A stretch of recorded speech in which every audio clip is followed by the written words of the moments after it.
Alô? Me escutam?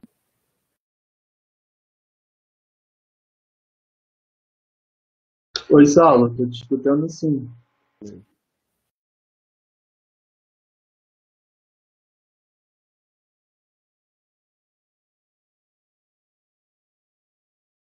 Ai, ai.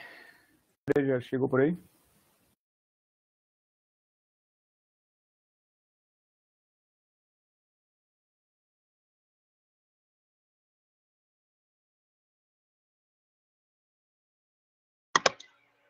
O Freire tá aqui sim, a gente só tá esperando das 3 horas em ponto para começar.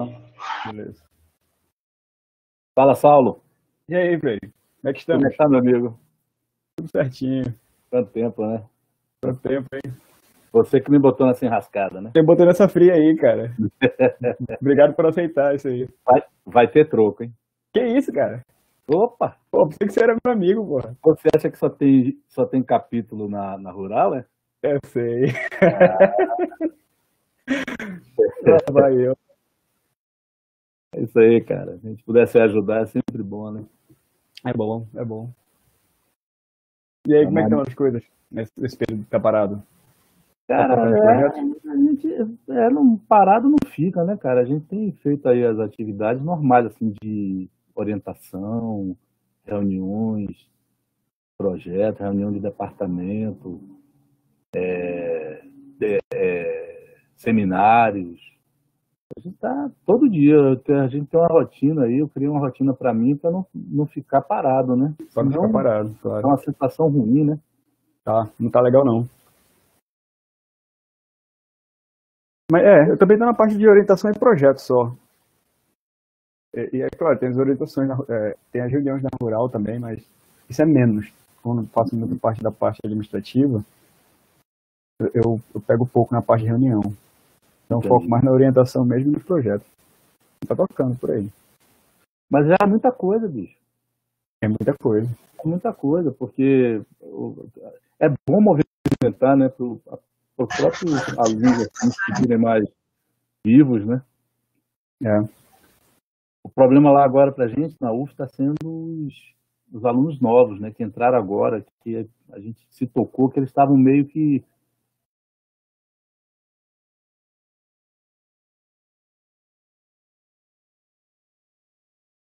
Meio que caiu.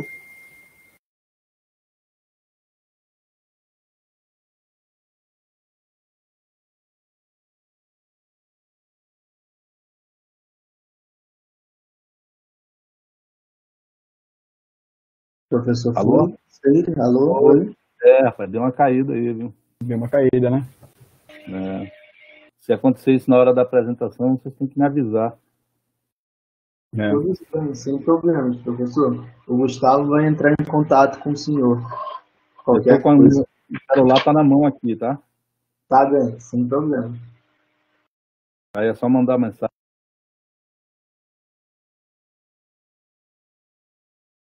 Ó, parece que caiu de novo. Caiu um pouco.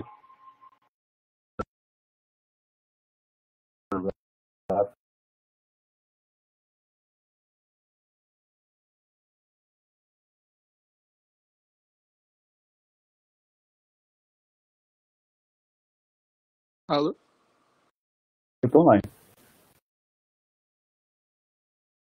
Vocês estão me ouvindo? Estamos sim. Agora, sim. Rapaz, esse negócio aí é um problema, viu?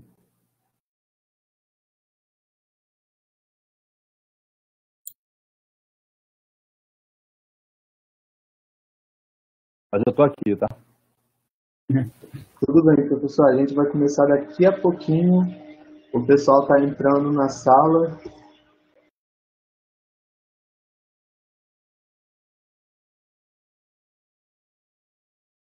Todo mundo conhece,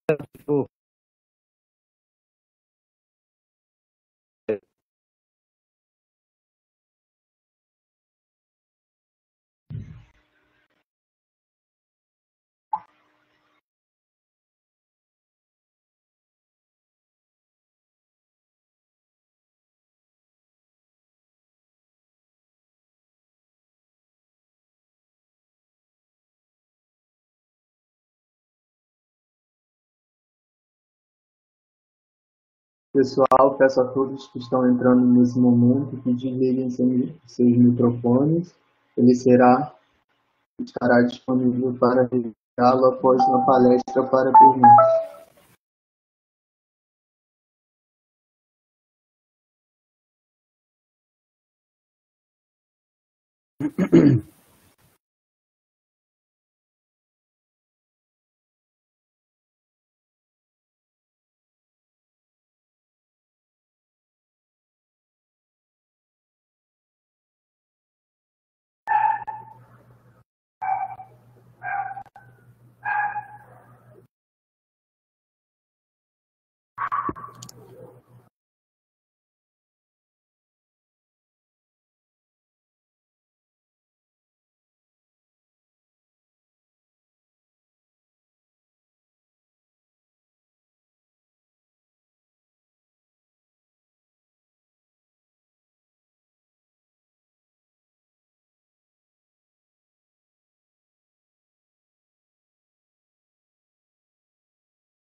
Tá?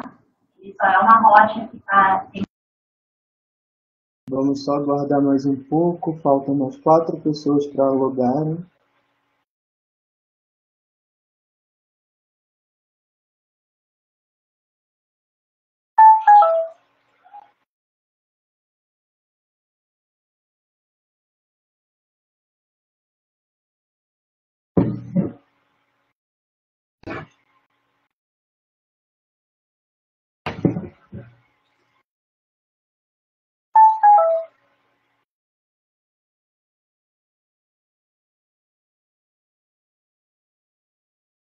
Temos 73 pessoas, podemos começar.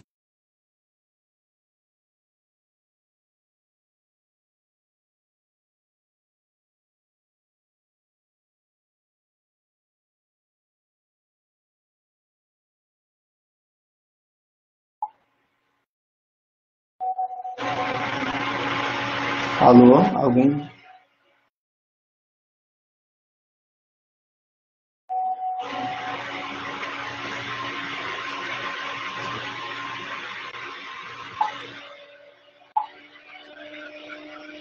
Professor Freire, o senhor está ouvindo?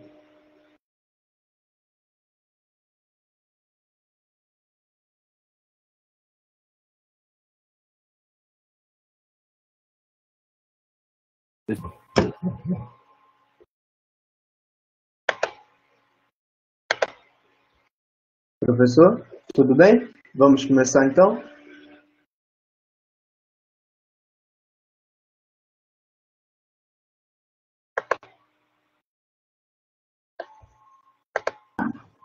Eu dei só uma oportunidade.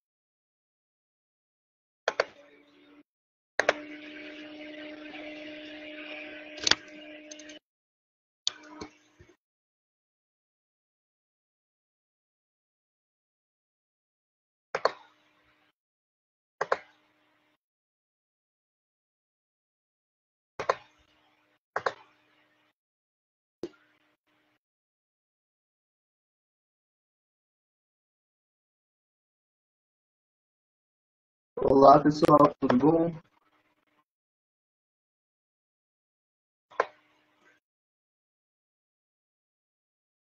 Então, vamos começar a palestra do capítulo SEG Rural Geophysics. A gente está muito feliz em poder receber o professor Fernando Freire para ministrar essa palestra de hoje, de introdução aos recursos petrolíferos não convencionais.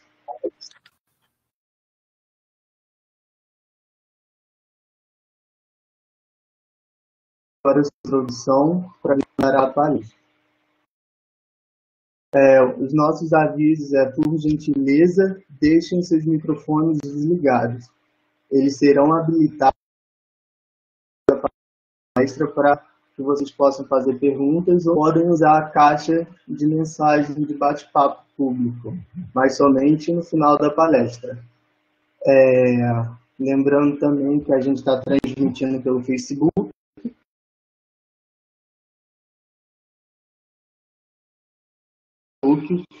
E acompanha de lá.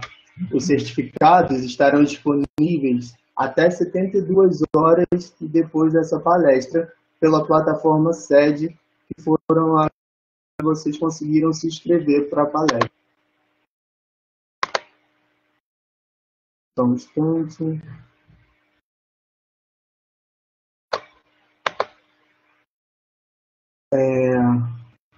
Eu vou só um instante, eu estou demorando, está demorando para passar o próximo slide.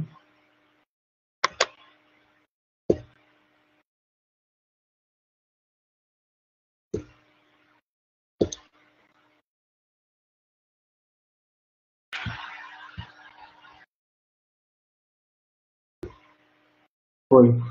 Então, sobre o professor Freire, ele é doutor, PhD em Natural Environmental Studies na Universidade de Tóquio, em 2010.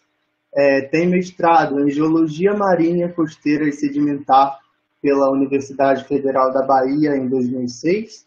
É graduado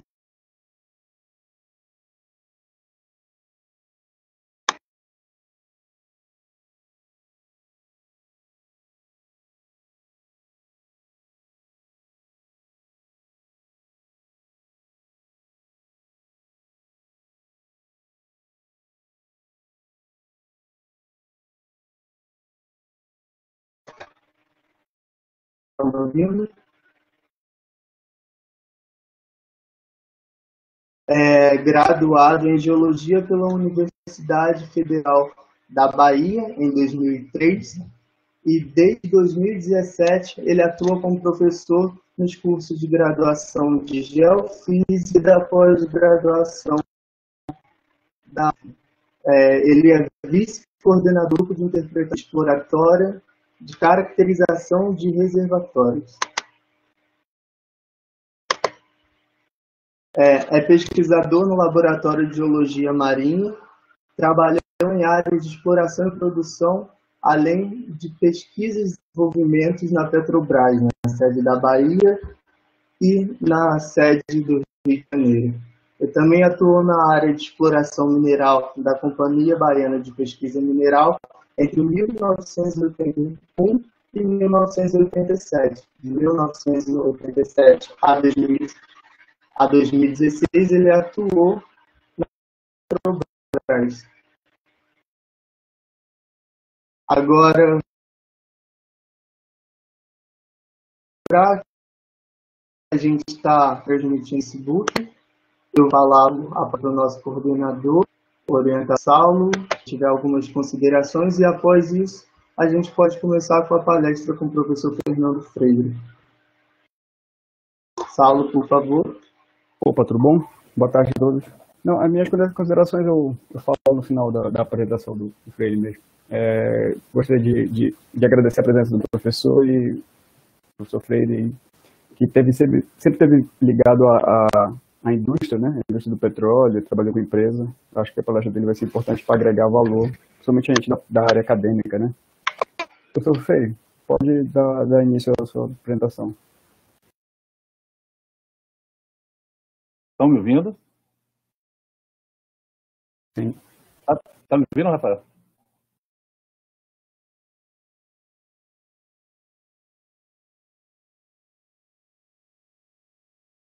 Pessoal, estão me escutando, me vendo?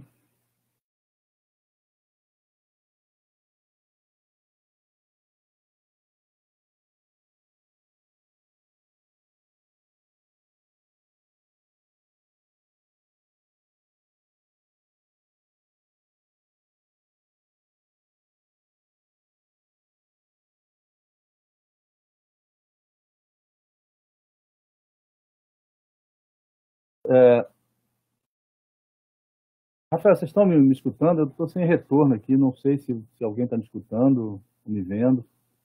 Estamos te ouvindo sim, Freire. Tá tudo certo. Tá tudo certo, né? Tá tudo certo. Você consegue ver o chat? Já estou aqui como operador aqui da apresentação. Legal. Pode começar? Pode começar. Bom, eu que agradeço, Saulo, do capítulo, pelo vídeo. Espero corresponder à expectativa. É um bate-papo mesmo normal aqui que a gente vai fazer. Legal. Eu queria Pedir até desculpas aí ao pessoal do capítulo, porque quando eles fizeram contato comigo, eu prometi que ia fazer uma palestra sobre introdução aos recursos petrolíferos não convencionais como um todo. São vários recursos petrolíferos não convencionais, mas quando eu comecei a fazer, não consegui, cara, não consegui deixar no tempo para essa palestra. Em função disso, eu resolvi focar talvez no mais famoso, no mais polêmico dos recursos não convencionais, que seria o shale oil. E desde já a gente vai ver que ele é tão complexo que até a tradução é difícil. Por isso que eu vou continuar chamando de shale oil e shale gas, a gente vai conversando aí para frente. Postar meu e-mail, se alguém precisar, se tiver alguma dúvida, alguma informação. Já foi apresentado aí do Departamento de Geologia e Geofísica da Universidade Federal da Bahia, onde nós temos lá um curso de graduação em Geofísica e um curso de pós-graduação denominado Dinâmica dos Oceanos e da Terra. E lá eu participo de 3 grupos de pesquisas, que é o LAGEMAR, Laboratório de Geologia Marinha, o GISES, que é o Grupo de Imaginamento Sísmico e Inversão Sísmica, e o GECAR, que é o Grupo de Interpretação Exploratória e Caracterização de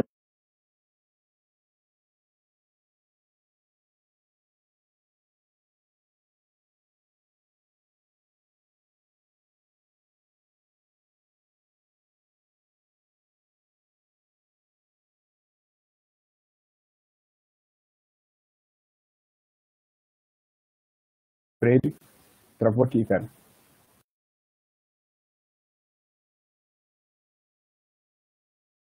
E, pessoal, meu áudio deu uma caidinha aqui, mas parece que voltou, né? Voltou. Então a gente vai falar um pouco sobre os recursos petrolíferos convencionais, depois a gente vai entrar no que são os recursos não convencionais e mais detalhadamente na palestra, que é o gas e o óleo, a gente vai falar sobre algumas propriedades deles.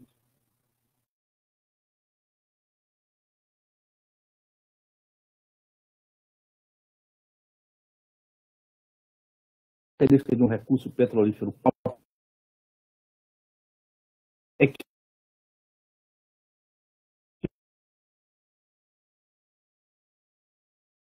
ele fica mais leve a apresentação. Você pode tirar a sua imagem, seu vídeo.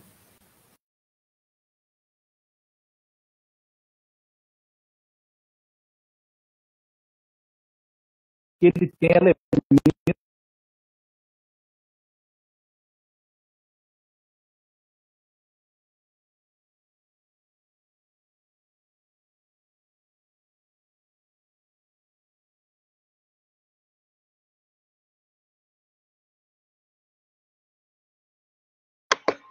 Oi, professor. A gente não está conseguindo ouvir. Eu acho que travou, caiu, né?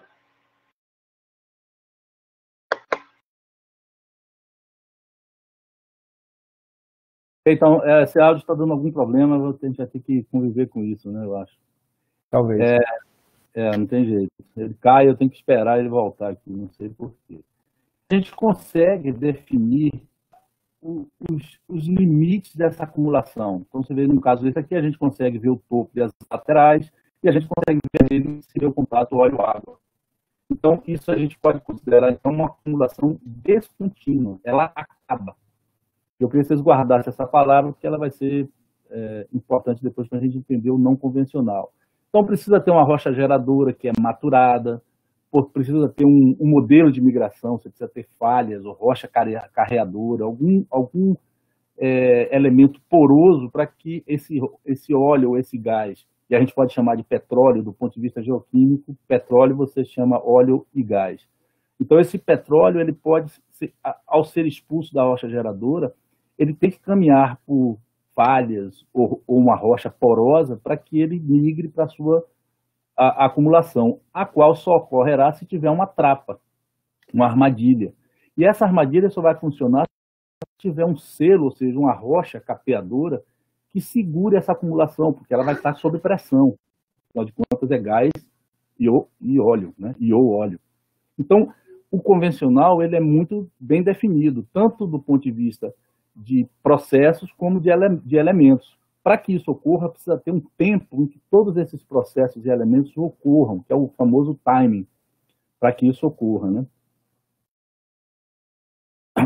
Então, e todos esses elementos, rocha geradora, rocha reservatório, rocha selante ou selo, e a sobrecarga sedimentar, que é que vai dar pressão litostática suficiente para que a pressão de poros, a pressão estática, não faça com que o gás ou o óleo suba, são os elementos essenciais. E para que eles ocorram com satisfação, tem uma série de sub-elementos, né? Tipo, a espessura, o teor, enfim, tem uma série de características para esses elementos. E para que eles ocorram de forma efetiva, tem que estar ligado aos processos.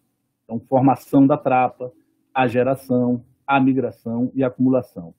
Tendo os processos e os elementos essenciais em sincronismo, nós temos, por exemplo, uma acumulação e vamos furar um poço e vamos descobrir o óleo, porque está tudo muito bem definido. Isso faz os recursos convencionais. Desses elementos, nós temos, então, as rochas geradoras, que são geralmente rochas de granulação muito fina. Por que granulação muito fina? Porque esses sedimentos finos vêm por decantação e, junto com eles, vem a matéria orgânica. Por exemplo, o rio pode vir trazendo esse material, ele vai, ao encontrar um lago ou um mar, ele vai decantar os sedimentos e, junto com ele, a matéria orgânica, que vai, posteriormente, ao ser soterrada, vai sofrer um processo de triturar em hidrocarboneto. Já a rocha carreadora, rochas porosas e permeáveis, permitem que o petróleo expulso das geradoras migre até a trapa. Na verdade, a rocha carreadora pode ser a própria rocha reservatória. Antes de entrar na acumulação, esse óleo vem por essa rocha, por dentro da água.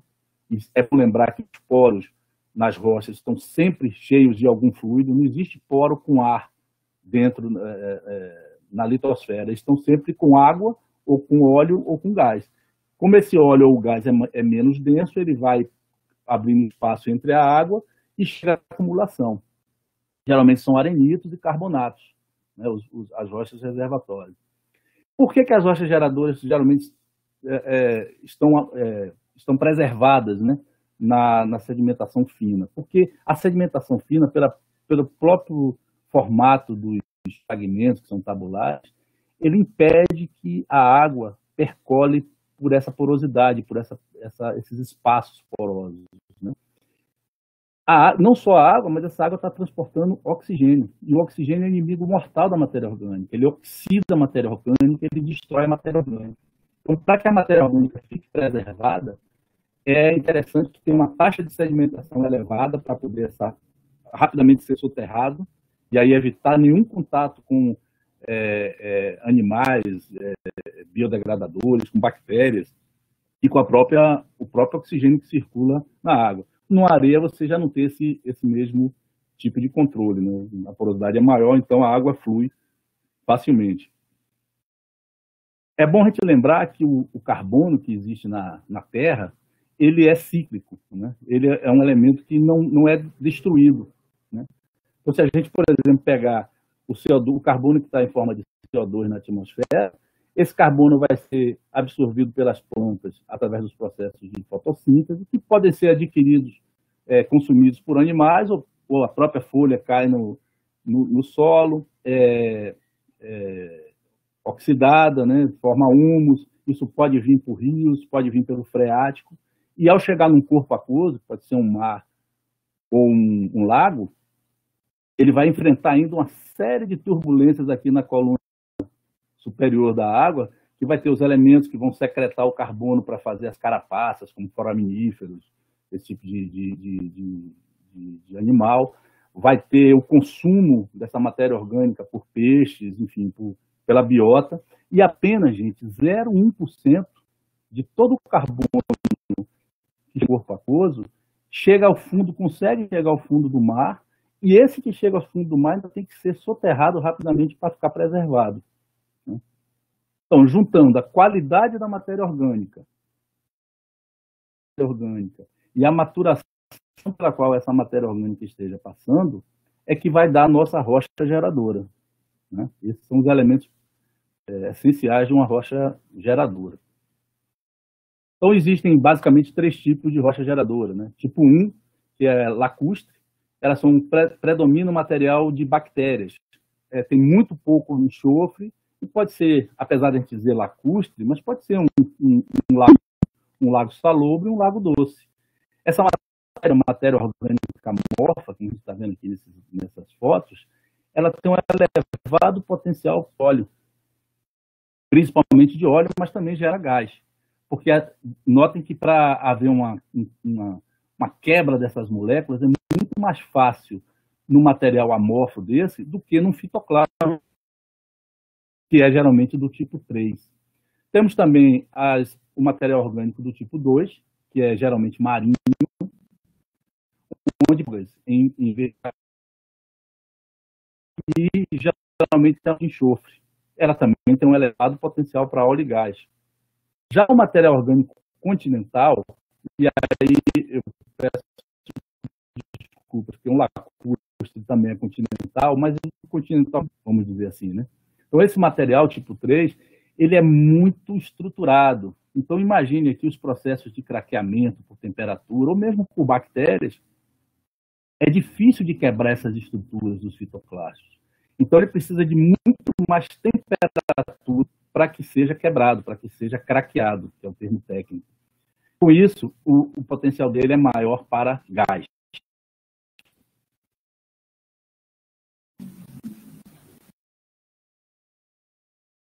Mas está um pouco demorado. Bom, então, esse outro diagrama aqui ajuda a entender que o querogênio é a parte insolúvel da matéria orgânica, né? O querogênio do tipo 1, ele é mais favorável à produção, né, geração de óleo. A gente vê aqui o verdinho é óleo, o vermelho é gás, e a água o azul. Então, a matéria orgânica do tipo 1 e do tipo 2 são favoráveis à geração de óleo. Entretanto, a do tipo 2 já começa a favorecer a geração de gás. E a do tipo 3 é basicamente a geração de gás com um pouquinho só de óleo. Então, isso é a qualidade da matéria orgânica. A matéria orgânica tem que estar em uma profundidade tal que ela gere hidrocarbonetos, quer seja óleo, quer seja gás. Então, a gente vê nesse outro gráfico aqui ao lado, aqui está a profundidade em quilômetros, 1, 2, 3. Então, a gente vê que a partir de 2 quilômetros, desculpe, num gradiente normal, onde a cada 1 quilômetro você tem 30 graus, cerca de 30 graus, você começa a gerar óleo. É o que a gente está vendo aqui, ó. Então, isso dá início ao processo de catagênese. Antes disso, a matéria orgânica só é sujeita a processos diagenéticos. Esse processo de catagênese, ela vai gerando óleo e, a partir de mais ou menos 90 graus, começa a gerar gás. Então, você vê que tem uma superposição aqui, até chegar mais ou menos aqui em 130, 140 graus, onde deixa de produzir óleo, ou seja, todo o óleo já foi produzido, e agora apenas gás. Nesse intervalo aqui, gás úmido, que é chamado gás úmido, você pode ter C1, C2, C3, ou seja, metano, etano, propano, butano, e a partir daqui, onde ele é gás seco, apenas metano. Isso já numa profundidade alta, de 5, 6 quilômetros, onde você vai ter os processos de metagênese. Depois disso, entra nos processos de metamorfismo. O que sobrar da matéria orgânica vai virar carvão, antracito de rocha, que é utilizada para energia, né? Essa tabela, ela só está aqui para nos mostrar o seguinte, que uma das características com a profundidade, a partir do momento que vai sendo soterrado, vai diminuindo a quantidade de água. Então, chegando, por exemplo, a 0 no antracito. Então, o antracito é uma rocha praticamente carbono puro, com 90% a 96% de teor de carbono. Então, esse material é utilizado em fornos de siderúrgica, indústrias, etc., né? E você vê que a tufa, que é um material superficial, ela tem em torno de 55% de carbono, mas tem 65% a 90% de água. Então, à medida que essa matéria orgânica vai sendo soterrada, ela vai expulsando a água e concentrando o carbono, né? É o que a gente está vendo aqui nessa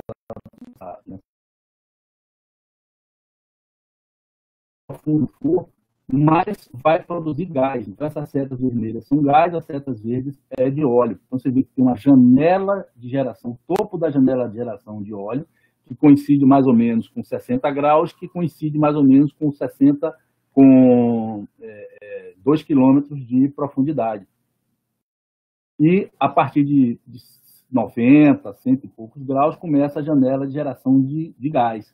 Então, primeiro gera o óleo e depois o gás, né? Esse gás ou esse óleo vai entrar pela essa rocha carreadora ou por falhas. Se vier para um lado que tenha uma armadilha, uma trapa, ele vai formar aqui uma acumulação convencional. Por que convencional? Consegue medi-la, né? Você consegue identificar. Então, é uma acumulação descontínua.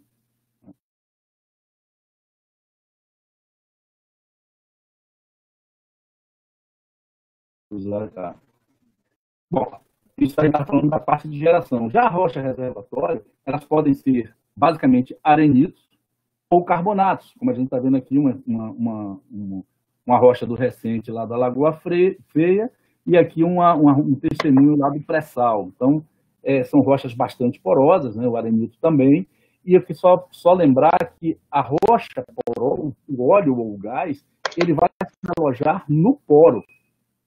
Então, quando a gente diz que uma rocha tem 20% de porosidade, ou 10%, ou 5%, a gente está dizendo aquele espaço onde o óleo vai entrar e vai ficar armazenado caso tenha uma trapa.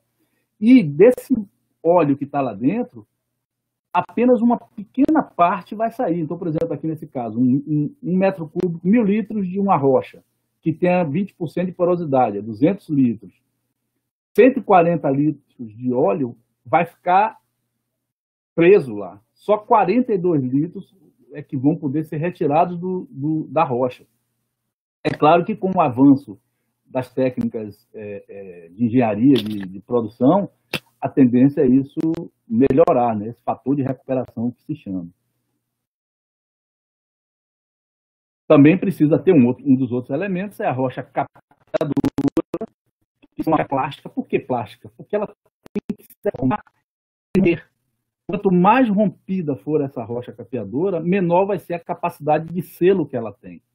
Então, geralmente são folheiros, calcários impuros, anidrita. O sal é um dos selos mais importantes, talvez o mais importante de todos, né? Todo o nosso pré-sal da Bacia de Santos está justamente ali porque o sal segura, né? Senão ele viria embora, aquele óleo, né?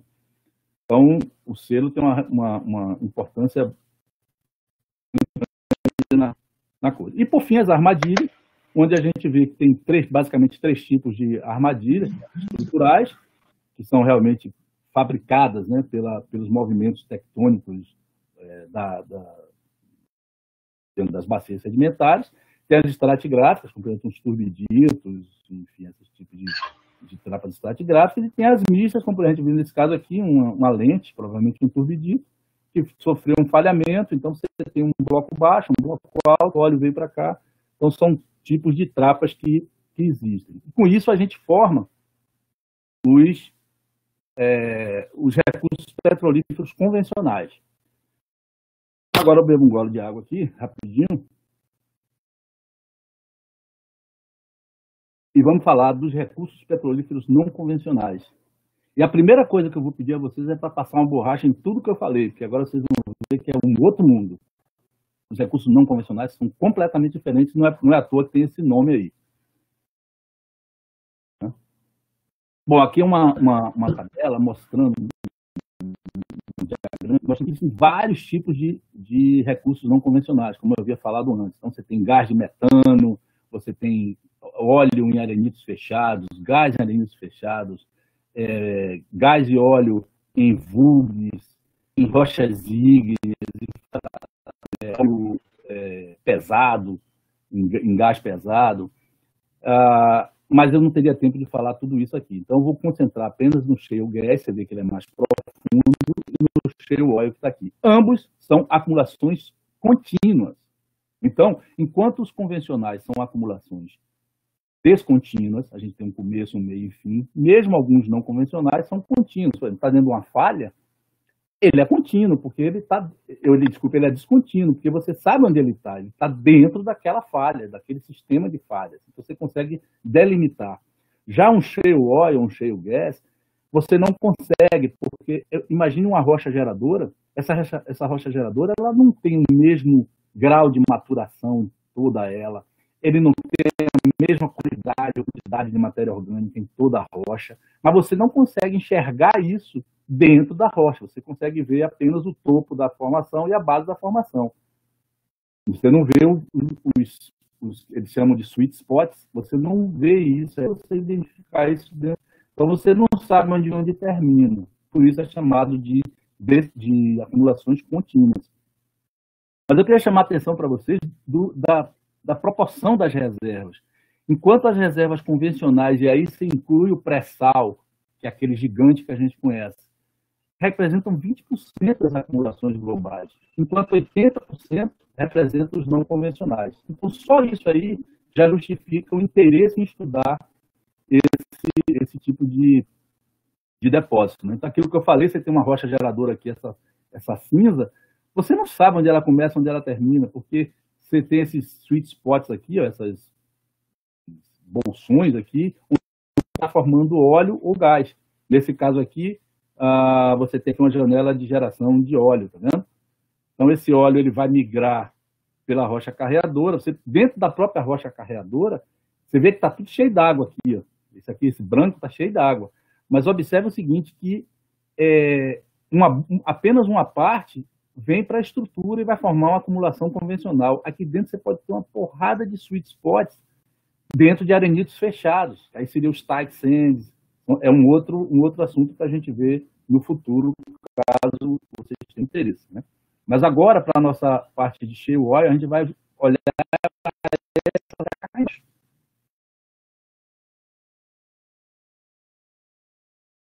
Olha só o mundo que a gente está trabalhando, pessoal. Isso aqui é uma tabela mostrando o tamanho da garganta de poro. O que é a garganta de poro? A garganta de poro é aquele espaço que une um poro ao outro. A conexão de um poro ao outro, ela não necessariamente é o poro, ela é a conexão entre um poro e outro, que pode ter tamanhos variados.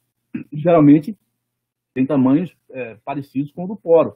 Mas a gente está aqui, por exemplo, se a gente for olhar os convencionais, eles são acima de 10 micrômetros, tá vendo? São os convencionais. E os não convencionais abaixo disso. E dentro dos não convencionais, o nosso cheio, que está aqui, ó, é em torno de 10 a menos 2, 10 a menos 1 nanômetro.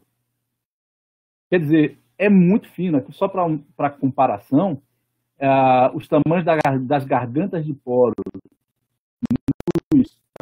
nas rochas finas, né, onde está o nosso cheio, elas são muito menores do que 10 micrômetros, ou 0,01 milímetro. E 0,01 milímetro é menor do que um fio de cabelo fino. Um fio de cabelo fino é 0,04 milímetros e um fio de cabelo grosso, 0,18 milímetros. Então, a gente está trabalhando com gargantas de poro minúsculas. Né?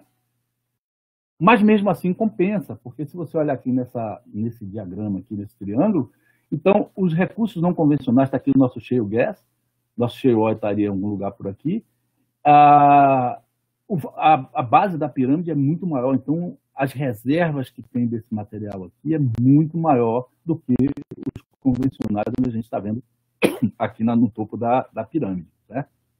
E essa reta aqui, na verdade, o que é que ela está me dizendo? Ela está dizendo que hoje isso aqui é não convencional, mas com o avanço tecnológico, essa reta tende a descer e coisas que hoje são não convencionais passarem a ser convencional. Então, por exemplo, lá no Japão, os hidratos de metano que está aqui na base da pirâmide, como sendo não convencional, lá já é uma coisa mais real, porque é aquele velho ditado, né? Em terra de cego, quem tem olho é rei. Então, se você não tem pré-sal no lugar e você tem hidratos de metano, é aquilo que você vai trabalhar. Num país que tem um pré-sal, dificilmente a gente vai avançar muito nesses não convencionais, a não ser que seja de um ponto de vista estratégico. Né? Mas vale a pena, porque se a gente olhar aqui, por exemplo, essa tabela de preços de oscilação de preço do barril de petróleo, a gente vê que em 2009 e em 2015 houve uma redução brusca do preço do petróleo. E sabe quem ocasionou isso aqui? O shale. Isso tem nome, virou a revolução do shale americano. Porque eles já tinham esse shale, mas eles guardavam. como os países produtores, né, o Iraque, Arábia e tal, estavam meio querendo manter o preço muito alto, eles aí botaram para produzir. Olha como o preço caiu assustadoramente, né? Então, como a gente vai ver que é uma produção muito complexa, o break-even, quer dizer, o preço mínimo que dá lucro, né, vamos dizer assim, de uma maneira simplificada, eu peguei esses dados aqui dessa semana, né? E isso oscila muito. Eu peguei segunda-feira. Então, por exemplo, lá o break-even para o shale é $45 o barril. Então, há um tempo atrás, o barril estava negativo, o WTI. Esse é o óleo do tipo Brent, que é o óleo que é comercializado no mundo, né? Veja aqui, por exemplo, esse dado é de segunda-feira. $16 é o break-even da Petrobras, geral, entre pré-sal, pós-sal. Lembrando que quanto mais estrutura você já tiver montada no seu campo, o seu break-even é menor. Numa área mais remota, o seu break-even é maior. Então, esses são preços médios, né? De qualquer forma, com o preço aqui do dia 10, dia 10 do 5, estava $26 o barril do óleo do tipo Brent. Todos os projetos do shale gas americano deixavam de ser comerciais, né? Então, é um jogo bem... E a gente não sabe agora o que vem depois do Covid, né? Isso aí é até 2015, a gente não sabe o que vai vir por aí pela frente, como é que vai ser esse comportamento, né? Um outro gráfico mostrando como cresceu a parcela de shale gas lá nos Estados Unidos. Então, você vê aqui o tight sands, arenitos fechados, metano, gás de carvão, associado com óleo. Está falando basicamente de gás, né? Então, está aqui a produção em bilhões de pés cúbicos por dia. Então, você vê que a projeção para o shale gas era muito grande. Porém, agora, com essa pandemia, provavelmente essa projeção aqui vai mudar bastante, né? A gente vai acompanhar isso. Deve ser bem interessante essa quebra. Vai ficar registrada na história para sempre, né? E dentro do shale gas, lá nos Estados Unidos, eles têm uma série de campos, não seria campos, uma série de intervalos de shale gas conhecidos, né? E o mais conhecido deles é esse Marcellus. Então, esse Marcellus, você vê que é bem produtor, bem produtivo, e de novo a gente não sabe o que vai acontecer após a pandemia. Mas olha como a partir de 2009, ou seja, daquela crise econômica que ocorreu, a crise financeira de 2008, os Estados Unidos pegaram e liberaram o gás deles. Fez, olha, não vou depender do gás dos outros, não. Então, eles descobriram aqui? Provavelmente não, eles já tinham isso há muito tempo. Mas, quando eles viram a crise econômica, eles aí olharam o lado deles, né? Liberaram o gás para eles, a produção como cresceu. Bom, isto posto, vamos entrar na questão do shale gas e shale oil propriamente dito. Vamos falar um pouco de conceitos e definições. Vocês lembram que eu falei, que vocês já devem ter observado, eu falei, mas vocês devem ter observado, que eu só falo em shale gas ou shale oil, porque é muito difícil arranjar uma tradução para essa palavra. E isso já começa na fonte, na origem. Porque se a gente diz shale gas, a gente está querendo falar do gás, não do shale. Se a gente quiser falar da rocha, seria gás shale, ou óleo shale, se for uma rocha com um óleo, não é?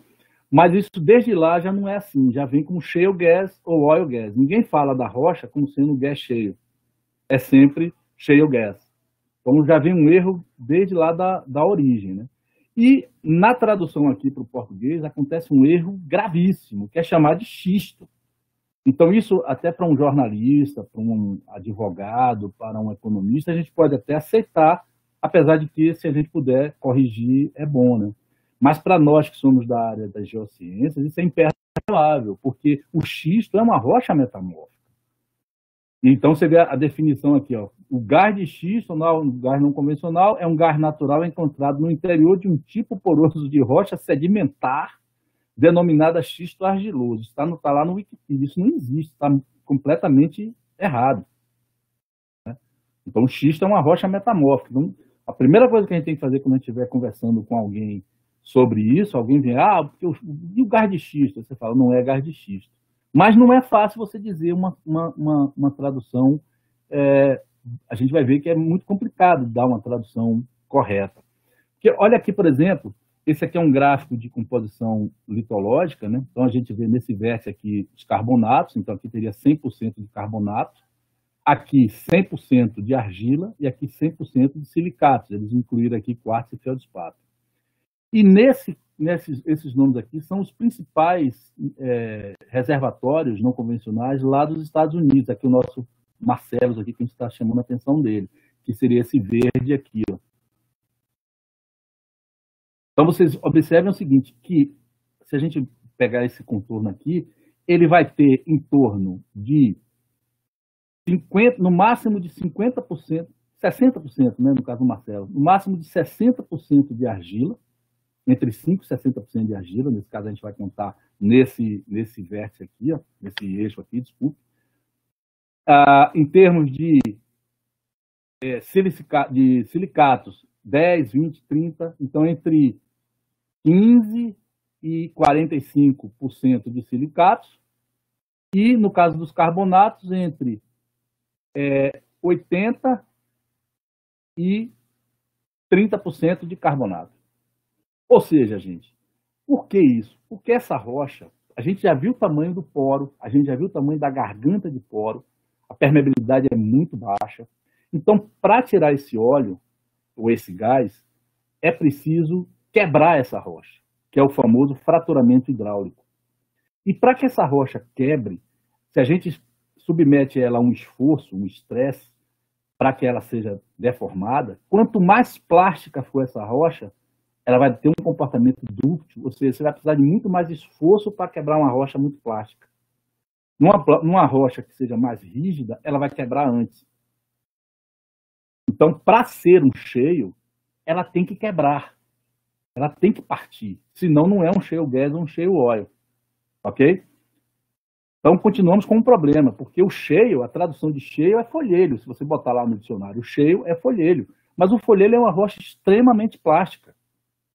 Então, uma rocha, eu vou voltar aqui para o outro slide, vocês vão ver que nenhum dos grandes depósitos de shale gas dos Estados Unidos tem muita argila. Né? A quantidade de argila dela que é em torno de 50%, 10% a 50%. Então, não é folhelho. Então, mais um problema. Não é xisto, também não é folhelho.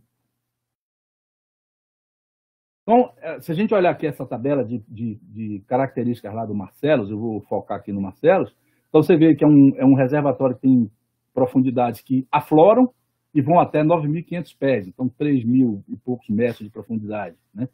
Teor de carbono orgânico total de 1 a 15%, reflectância da vitrinita, que é um parâmetro que você checa a maturação, de 0,5, que é imaturo, até 4 mais, que já é a fase senil, de metano senil, né?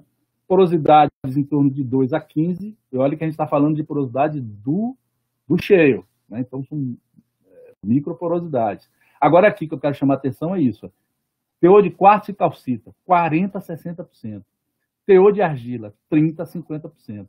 Então se a gente uma área de 60 mil milhas quadradas, ou seja, é uma coisa enorme, com reserva de 50 a 500 trilhões de pés cúbicos. Então, este shale do Marcellus tem essas características. Se a gente pegar essa litologia e botar aqui nesse gráfico, a gente vê o seguinte, que o melhor nome para falar da rocha seria marga, que é uma rocha que tem um conteúdo de argila entre 30% e 70%. Eu botei aqui esses dados aqui do Marcellus. E tem um teor de carbonato aqui entre 30% e 70% de carbonato. Isso é uma marga. Só que a marga, além de ser um nome muito do feio, a marga ela existe em praticamente todos os oceanos. Porque o que é a marga? É um material fino, que decanta. Todo o material que vem de uma enxurrada, as argilas das enxurradas, vem por suspensão e decantam junto, por exemplo, com foraminíferos, com radiolários, com o fitoplâncton, né? O zooplâncton e o fitoplâncton. Então, o material vai em proporções variáveis, vão se estabelecendo no fundo do mar. Então, praticamente todo o fundo do mar, a partir da plataforma externa, média plataforma externa, precisa de marga. chamar de marga, marga óleo, imagine, óleo de marga, é um nome horrível e não representa a rocha exatamente, né, que a gente está trabalhando. Mas se a gente fosse, em termos solitológicos, eu acho que seria o nome mais adequado, né? Porém, não adianta ser uma marga. Ela precisa ter uma quantidade de matéria orgânica e uma qualidade de matéria orgânica suficientes para ser um cheio, não é? E tem que estar dentro de uma janela de geração que vai dentro da catagênese e da metagênese, ou seja, na janela de geração de óleo e gás. Não adianta ser uma marga imatura. Ela tem que estar dentro da janela de geração. Então, tem que quebrar, tem que ter conteúdo de matéria orgânica e tem que estar na janela de geração de óleo ou gás. Por que a gente tem que ter muita matéria orgânica? A gente já viu que o poro é muito pequeno, a garganta do poro é minúscula. Então, se você tiver aqui, por exemplo, nesse caso aqui, a gente tem um monte de partículas de matéria orgânica. Essa matéria orgânica, quanto mais distante ela tiver uma da outra, mais difícil vai ser a conexão pelo fraturamento hidráulico. Ela vai ficar isolada. Então, por exemplo, uma rocha que tenha 2% de cote, ela quer dizer o seguinte, que essa partícula de matéria orgânica tem uma proximidade diferente de uma rocha que tenha 15% de cote. Essa matéria orgânica vai estar mais concentrada. Então, quanto mais carbono orgânico você tiver, mais fácil vai ser conectar essa porosidade, essa matéria orgânica. Por outro lado, se você tiver 0,5%, 0,1%, vai ficando mais difícil. Porque se a gente olhar aqui agora, por exemplo, vamos pegar um exemplo aqui, esse fragmento. Essas manchinhas amarelas e vermelhas aqui são o gás ou o óleo que está sendo gerado por essa matéria orgânica. E aí a gente vem para essa outra figura ao lado, a gente tem aqui uma escala de 1 micro, a gente tem aqui uma partícula de matéria orgânica, e esses buracos aqui, gente, era a matéria orgânica que se transformou em óleo ou gás. Então, isso aqui virou uma gota de óleo ou uma bolha de gás. Se isso expulsou, isso aqui passa a ser uma rocha geradora e saiu para a sua rocha carreadora, para o seu reservatório e para a sua trapa. Mas se ela não saiu, ela fica aqui. Aí é um cheio. Aí é o cheio gás ou o cheio óleo. Então essa é a diferença entre uma rocha geradora, uma simples rocha geradora, e um cheio óleo, porque a rocha geradora, ela expulsa. Esse óleo sai, ou esse gás sai. E aqui seria aqui a taxa de transformação. Você vê que ainda tem muita matéria orgânica. Se a gente talvez botar aqui uma taxa de transformação de 40%, 50%, esses buracos aqui. E essa parte sólida aqui é a matéria orgânica que não foi transformada ainda. Pode ainda estar sendo formada. Pessoal, vocês estão me ouvindo aí? Está tudo certo?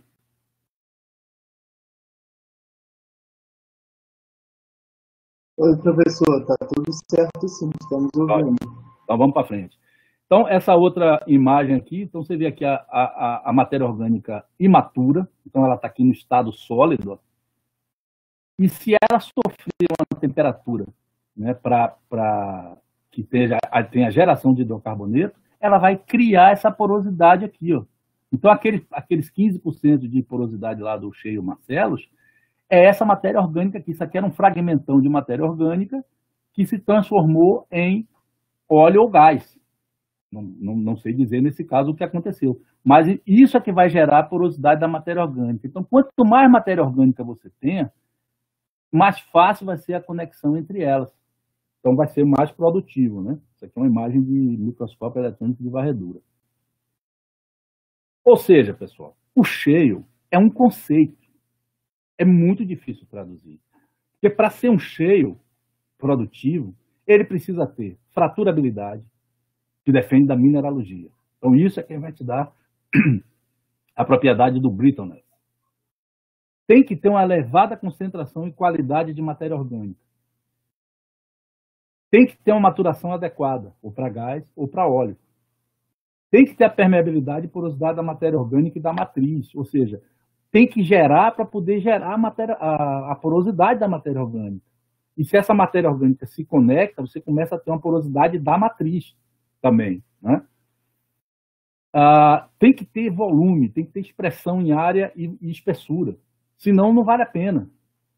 tem que ter um volume muito grande. É diferente de uma rocha geradora. Você pode ter sweet spots de rocha geradora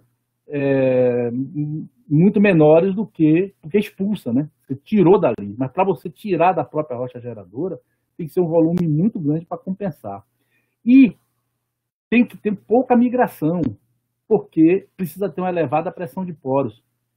Imagine você, se você entra com um poço numa rocha, no cheio, que não tiver pressurizado, esse óleo rapidamente, ou esse gás, vai depletar. Então, ele não vai vir para a superfície.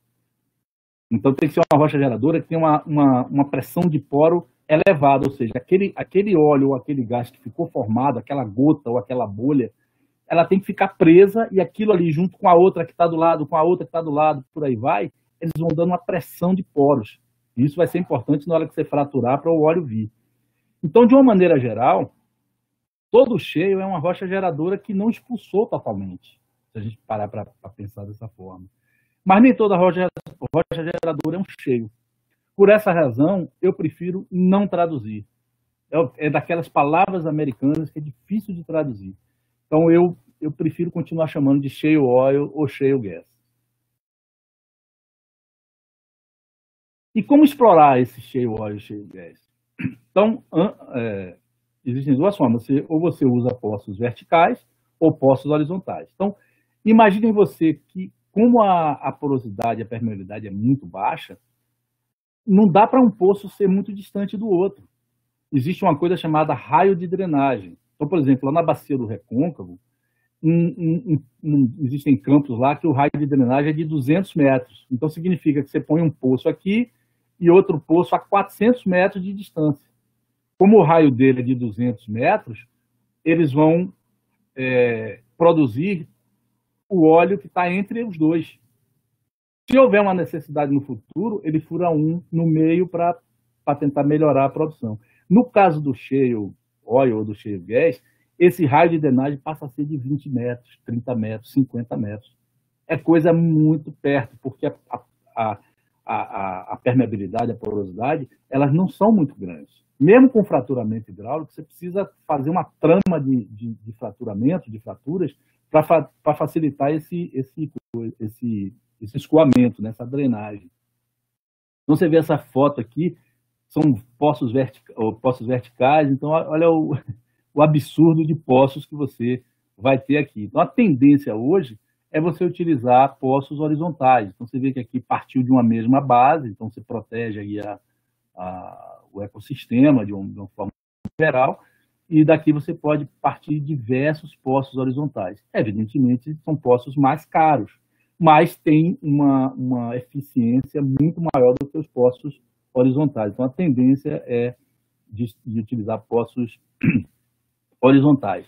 E aí vem uma característica do shale oil e shale gas, da produção desses caras, que é considerado o vilão, né? Que é o fraturamento hidráulico, o fracking. Todo mundo fala disso. Então, lá na Bacia do Paraná, por exemplo, está proibida a exploração de shale gas por conta desse fracking. Porque o que é que o pessoal diz? Esse fraturamento hidráulico, ele pode, por exemplo, conectar o reservatório. Vamos olhar essa figura aqui do lado. Então, vocês têm aqui é o dado de microsísmica. Então, você vê aqui as fraturas que são formadas no reservatório. Então, elas têm geralmente 100, 150 metros de distância. Elas vão até 100, 150 metros de distância do poço. Ora, se a gente está num poço que está, nesse caso aqui, a 3 mil metros de profundidade, cerca de 3 mil metros de profundidade, isso aqui está em pés, e nossos reservatórios estão aqui em torno de 300 metros de profundidade, então você teria mais de 2,5 km de distância entre essas suas fraturas e o seu aquífero. Então, dificilmente, o problema do fraturamento hidráulico vai resultar numa contaminação do aquífero, a não ser, por exemplo, que tenha uma falha, uma fratura que conecte as suas fraturas hidráulicas com o seu reservatório. Mas aí, para isso, tem a geofísica, né? O cara vai olhar a seção sísmica, vai ver se tem fraturas e falhas, e ele não vai fazer. Para mim, não é esse o grande problema. Fraturas que é o grande problema para a exploração de shale oil e shale gas. Então, você vê aqui os fraturamentos são feitos em estágios, né? E o problema, para mim, um dos problemas é esse aqui, ó. A fratura, dificilmente, ela vai... Veja aqui essa figura ao lado. Aqui. Então, você tem as fraturas aqui embaixo, perpendiculares ao poço horizontal, ou perpendiculares ao poço vertical. E o aquífero está cá em cima. Então, para uma fratura dessa, conectar o aquífero é muito complicado. Agora, eu vejo o problema, por exemplo, em um material, um óleo ou gás vir aqui pelo espaço anular e atingir o aquífero, tanto no vertical como no horizontal. E isso é inerente a poços de petróleo, mal feitos. Então, por isso que tem que ter uma boa cimentação, uma boa completação do poço. Mas isso aí, mesmo nos poços convencionais, dos reservatórios convencionais, isso é assim. E isso existe desde que a exploração do petróleo começou. Eu acredito que na bacia do Recôncavo, na bacia de Campos, na bacia Potiguar, não existem mais poços que não sejam fraturados. Todos os poços têm fraturamento hidráulico. Evidentemente, são fraturas, esse fraturamento hidráulico é menos intenso do que para o cheio. Mas o fraturamento hidráulico é uma operação natural na exploração do petróleo, entende? Então, tem que tomar cuidado realmente com o espaço anular, fazer tudo direitinho, cimentar. Você vê, por exemplo, aqui, ó, tem 1, 2, pelo menos 3 revestimentos para proteger o aquífero. Então, isso é um cuidado para se ter, né? Mas, mais do que isso, o grande problema do fraturamento hidráulico é a água. E aí a gente começa na captação da água. Você vê nessa figura aqui, a gente tem os rios, tem o aquífero. Então, essa água tem que vir de algum lugar. E é muita água para fazer o fraturamento hidráulico, não é pouca água. Então, eles precisam tirar ou dos rios, ou perfurar poços para tirar do aquífero. Nas duas situações, você vai ter... Ou o rio vai secar, ou vai diminuir a vazão do rio, ou você vai rebaixar o freático, como nessa figura aqui, ó, lá no Vale do Sacramento, onde a extração de água fez um rebaixamento da superfície. Então, tem afundamento mesmo, as casas estão afundando, está tendo afundamento da superfície. Então, esse é um problema sério. A captação de água é um problema sério. Um outro problema sério é a de petróleo para cheio, e olha a quantidade de caminhões. Cada caminhão desse é uma bomba. São bombas hidráulicas conectadas a esse poço. Então, aquela água que é captada vem para esses caras aqui e eles injetam dentro desse poço. Então, é uma pressão violenta para poder quebrar a rocha. Fazer uma fratura de 150 metros num cheio, uma rocha com carbonato, com quartzo, com feldspato, com argila.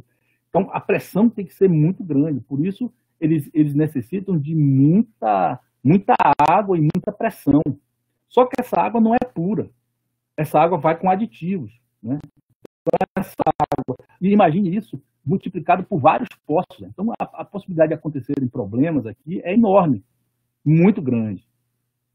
E pior do que isso é que essa água ela vai entrar, vai furar a rocha, vai quebrar a rocha, desculpe, só que ela não é água pura, ela é cheia de aditivos. Então, você vê aqui um balde aqui, 99,5% do balde é água, e 0,49% é aditivos, como ácido, tem as esferinhas, que eu esqueci agora o nome, tem uma série de propantes, tem os propantes, tem uma série de produtos químicos que são ácido para poder acidificar a rocha, melhorar a porosidade, contra bactericida, ou melhor, bactericida contra bactérias. Então, tem uma série de materiais que elas vão entrar nessa rocha, vão abrir a fratura e aí vão liberar o gás. O que é que esse gás vai fazer quando ele entrar na fratura? A fratura tem esses propantes, que são essas esferazinhas, que impedem que a falha feche de novo. Os vão ficar.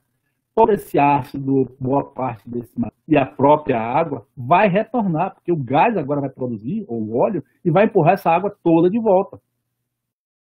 Essa água vem toda pelo poço. Praticamente 100% do que você injeta, o fraturamento retorna. Até porque se isso não acontecer, é porque você não está produzindo. Então, se o poço foi mal fraturado, a produção dele é pequena. Então, pode vir 50% do que você colocou ficar lá, é porque não tem uma pressão legal para trazer de volta. Então, se for um poço muito bom, 100% vai voltar dessa água. E quando ela voltar, você precisa estar preparado para recebê-la. Caso contrário, acontecem coisas desse tipo. Então, esse é o problema do fraturamento hidráulico. Não é a conexão, para mim, não é a conexão das fraturas com o reservatório. É os problemas de superfície. Isso realmente é uma situação que tem que ser muito bem controlada, né? Feito isso, vamos ver como é que está a distribuição mundial desse tipo de acumulação. Então, esse é um mapa da Agência Americana de Energia. Então, a gente vê que tem uma série de bacias, né, ao redor do mundo. Aqui no Brasil, eles colocaram aqui a bacia do Paraná, Chaco, Paraná. Toda a bacia praticamente tem potencial para shale gas, né? E o que é que eles fazem? Eles pegam por profundidade. Como a gente sabe que o gás ele é formado em altas profundidades, então eles pegam aquelas bacias mais profundas, que tem um volume, que tem espessura, e botam aquilo como potencial. Então, os depocentros são o potencial. Nesse caso aqui, eles botaram a bacia quase toda, né? Então, os Estados Unidos é muito rico nesse tipo de bens. Então, a gente tem aqui shale gas e as bacias, shale basins, que eles chamam, né? Então, onde a gente estiver vendo aqui esse laranja, são shale plays. Observe que tem muito, gás, eles têm muito. Por isso que eles podem controlar a produção. Antigamente, quem controlava o preço, basicamente, eram os árabes. Agora, eles não são os únicos atores.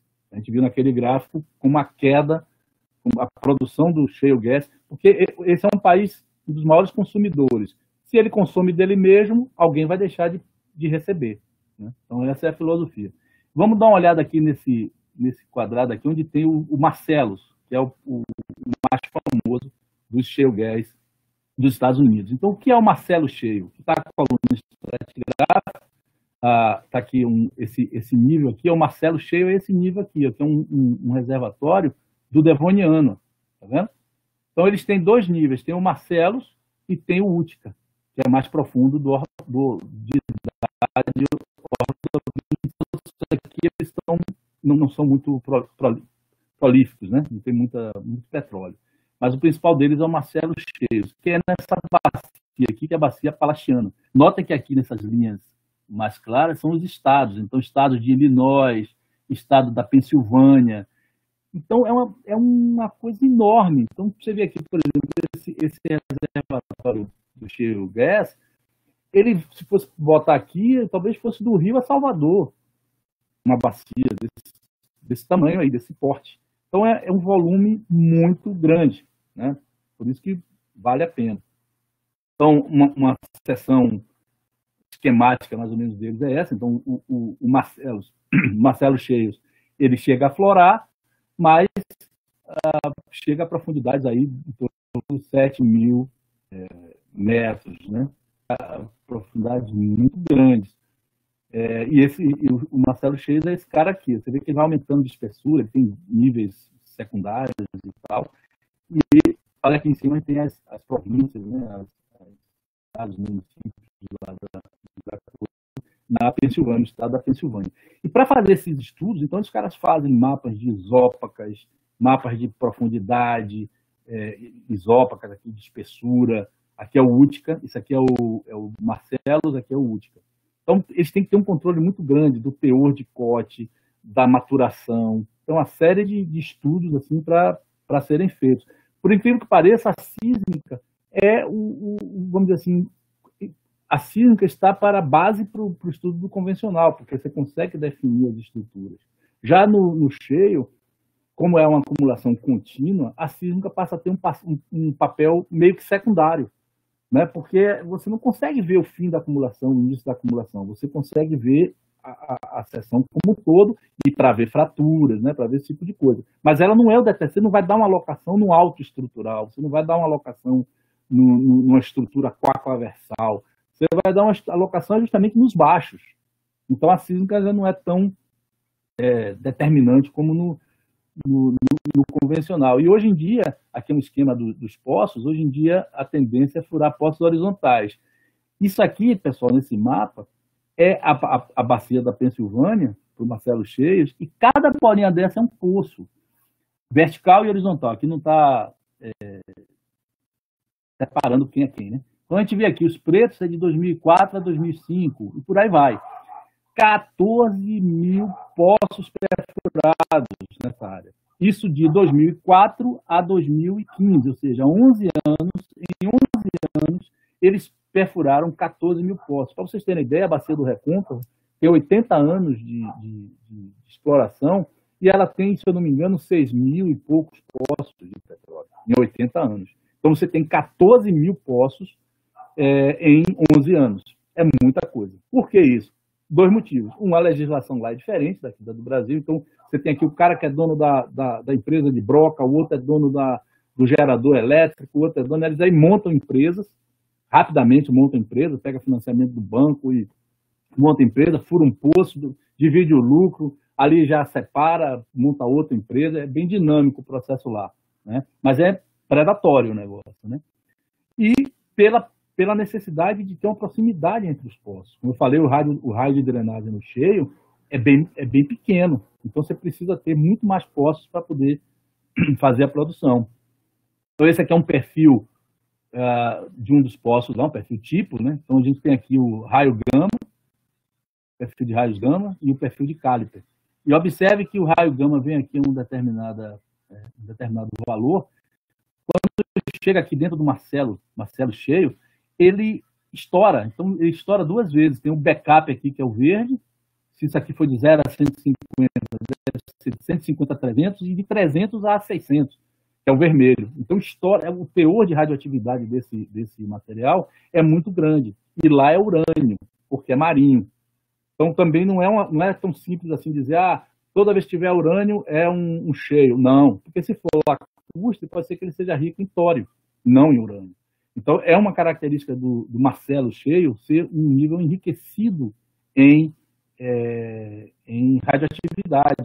Então, é muito fácil então, isso já barateia o custo para caramba. Eles não precisam fazer densidade de neutrão, nesse caso até tem, mas eles não precisam fazer densidade de neutrão, não precisam fazer sônico. Eles fazem um gama-ray e acabou. Fazem só o gama-ray, quando acha esse nível radioativo, eles já sabem que chegou no Marcelo Cheio. Então, isso barateia muito o custo para eles. Isso posto, né, a gente viu que no mundo tem vários, mas eu vou falar apenas de dois, senão a gente não teria tempo aqui. Vamos falar agora aqui da América do Sul. A gente tem uma série de bacias subandinas, dentre elas a bacia de Neuquén, na Argentina, que é essa bacia aqui, ó. Então, lá dentro dessa bacia tem dois níveis importantes. O nível Vaca Muerta e o nível Los Moles. Então, do mesmo jeito que lá nos Estados Unidos tem o Marcellus e o Utica, aqui tem o Vaca Muerta e os Los Moles, né? Ao contrário dos Estados Unidos, da Pensilvânia, que é densamente povoado e tal, essa região aqui da Bacia de Neuquén é a região da Patagônia. Quem conhece lá sabe que é um deserto, assim, são desertos enormes. Então, a área é muito pouco povoada. Por conta disso, toda a produção que foi feita até hoje lá na Argentina são poços verticais. Você vê aqui são vários poços, mas é uma área desértica. Aqui, vamos dizer assim, o impacto ambiental ainda é uma coisa não tão drástica como lá na Pensilvânia, né? Essa é a carta estratigráfica. Então, a gente tem aqui o nível Vaca Muerta, não sei se vocês conseguem enxergar, que é do Jurássico Superior, Vaca Muerta. Aqui a seta. Los Moles é do Jurássico, enfim, embaixo, como a gente está vendo aqui. Esse é o formato da bacia, então é uma bacia subandina. Aqui está os Andes, então 10% dessa bacia ela está nessa região aqui. Ora, quanto mais fundo, vai ser mais gás.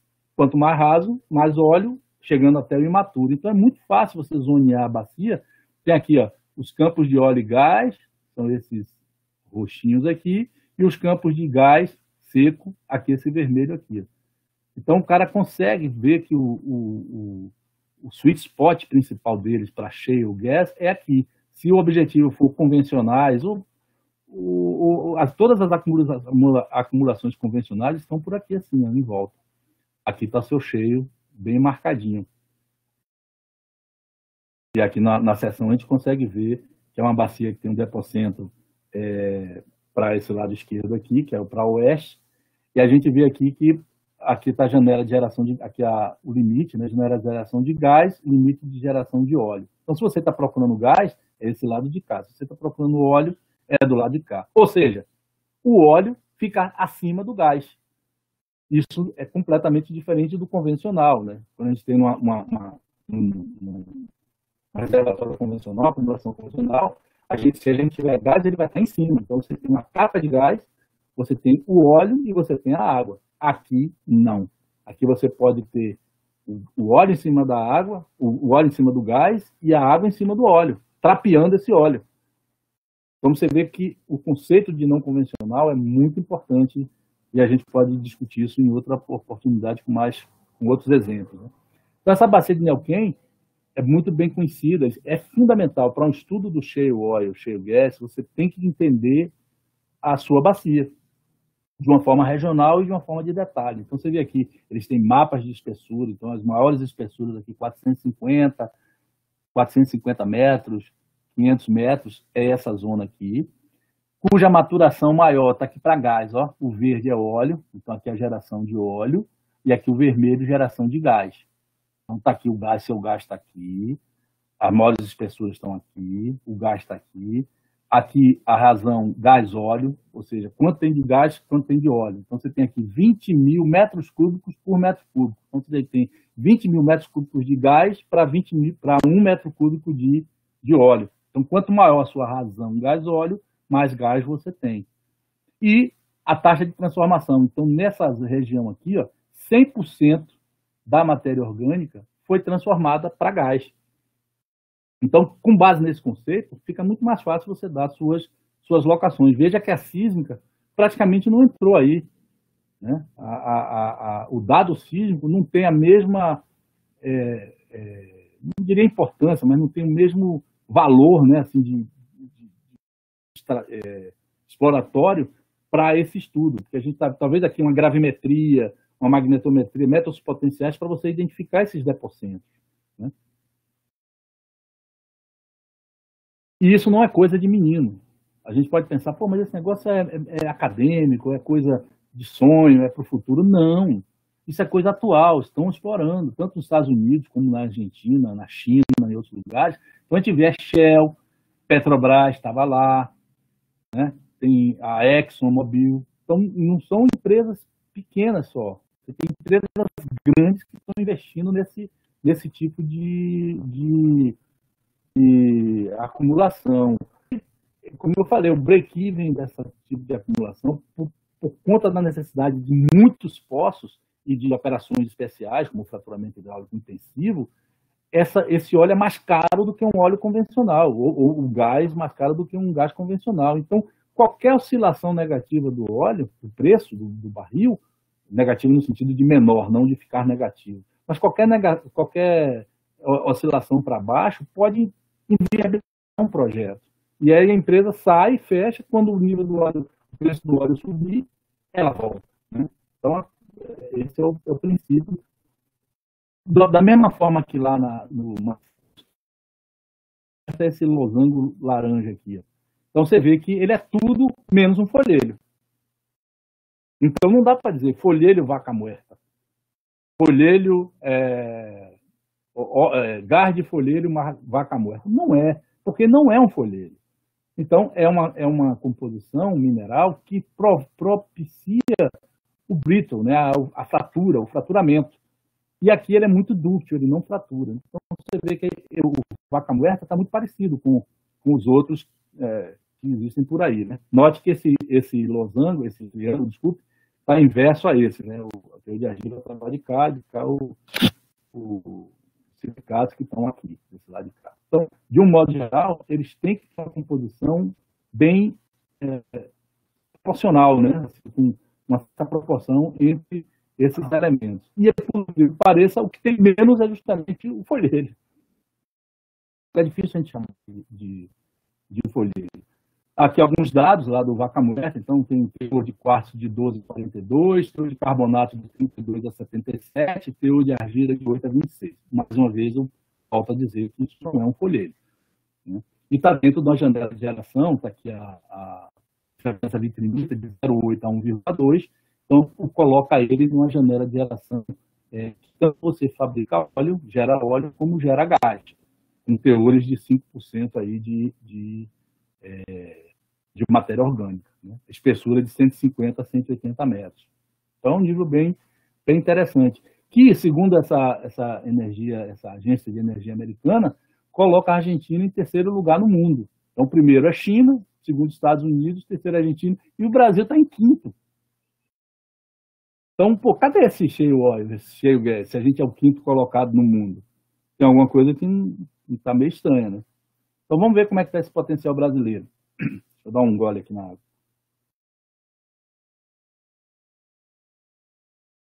Esse é o mapa do Brasil, feito pela empresa de pesquisas energéticas que é vinculado ao governo, né?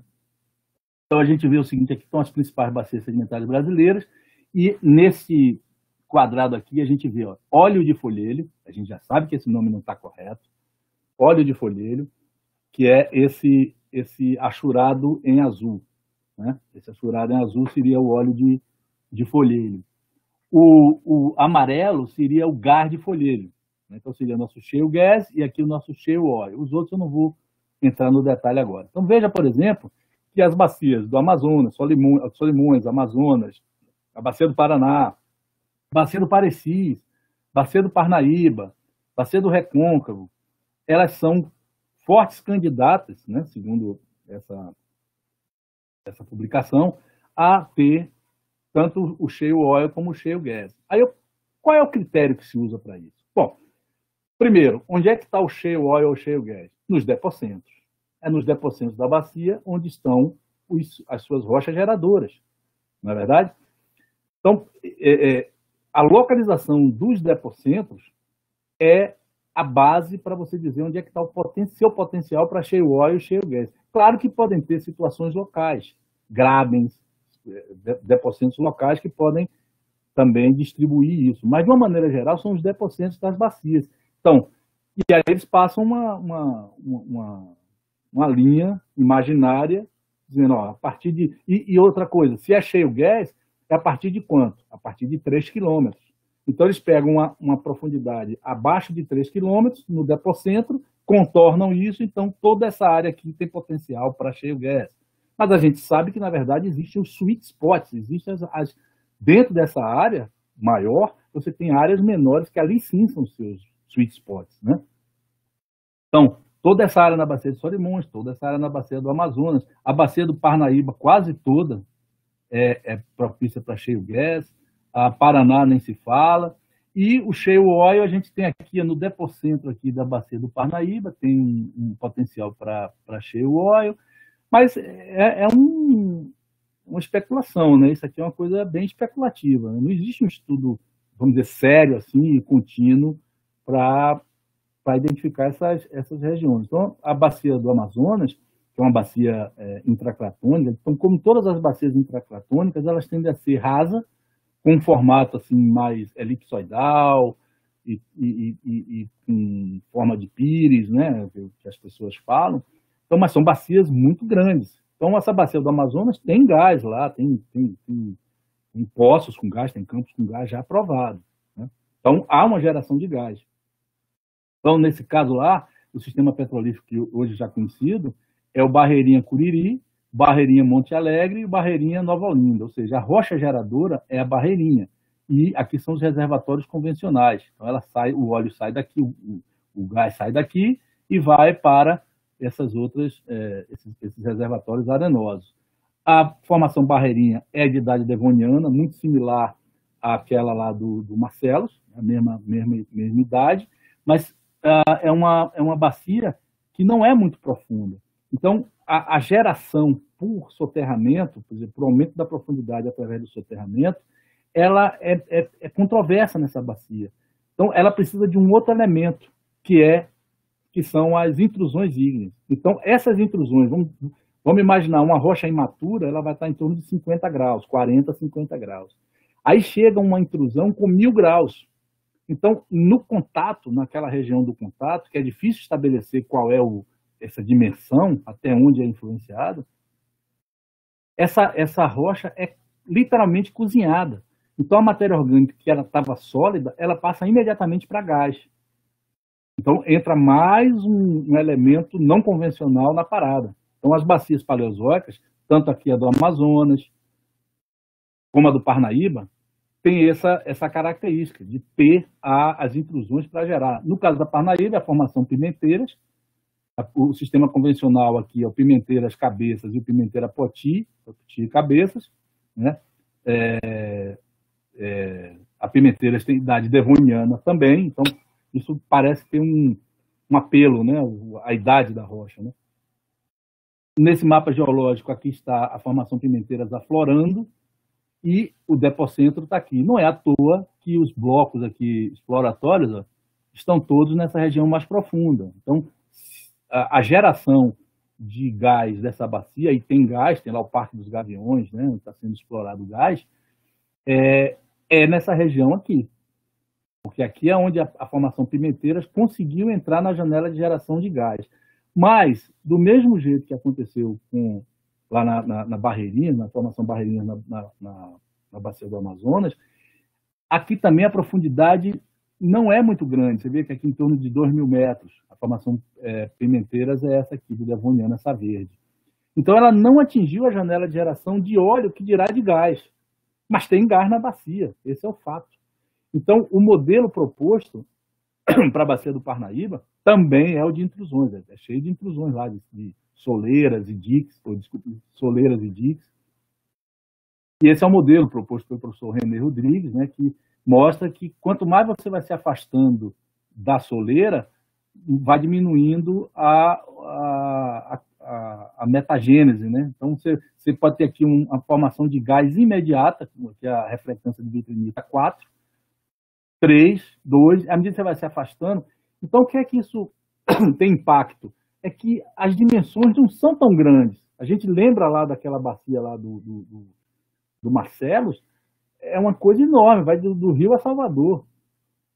Essa aqui do Parnaíba também é uma coisa muito grande, porém ela é limitada, ela não tem a formação Pimenteiras, ela não está, não tem uma área dentro da janela de geração que possa significar um bom depósito de shale oil, de shale gas. Precisa ter pelo menos o que se imagina hoje, precisa ter essas ígneas. Podem ocorrer níveis com geração por soterramento nesses grabens. Esses grabens aqui, tem vários grabens, graben de Jaibaras, tem outros grabens lá, que é alvo de interpretação sísmica. Então, a sísmica aqui é muito difícil de fazer, porque tem, além de ser um dado de terra, um dado terrestre, você tem essas soleiras aqui que dão uma atenuada no sinal, mas é um alvo exploratório, são esses grabens aqui, esses possíveis grabens. O mesmo acontece com a Bacia do Paraná. A Bacia do Paraná é um gigante, você vê que pega Rio Grande do Sul, Santa Catarina, Paraná, São Paulo, Goiás, parte de Goiás, o Mato Grosso do Sul. Então, é muito grande a Bacia do Paraná, né? Ela realmente é uma bacia muito grande.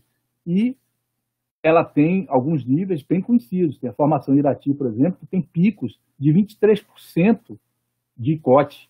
É muito carbono orgânico. E uma matéria orgânica de excelente qualidade.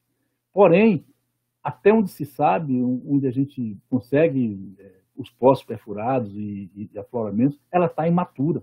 Ela não atingiu o grau de maturação. A mesma forma a Ponta Grossa, que é mais profundo, e a Vila Maria, que está lá no Siluriano, né? Então, Permiano, Devoniano, que é o Ponta Grossa, e o Siluriano. Então, tem 3 níveis conhecidos, bastante conhecidos lá na Bacia do Paraná.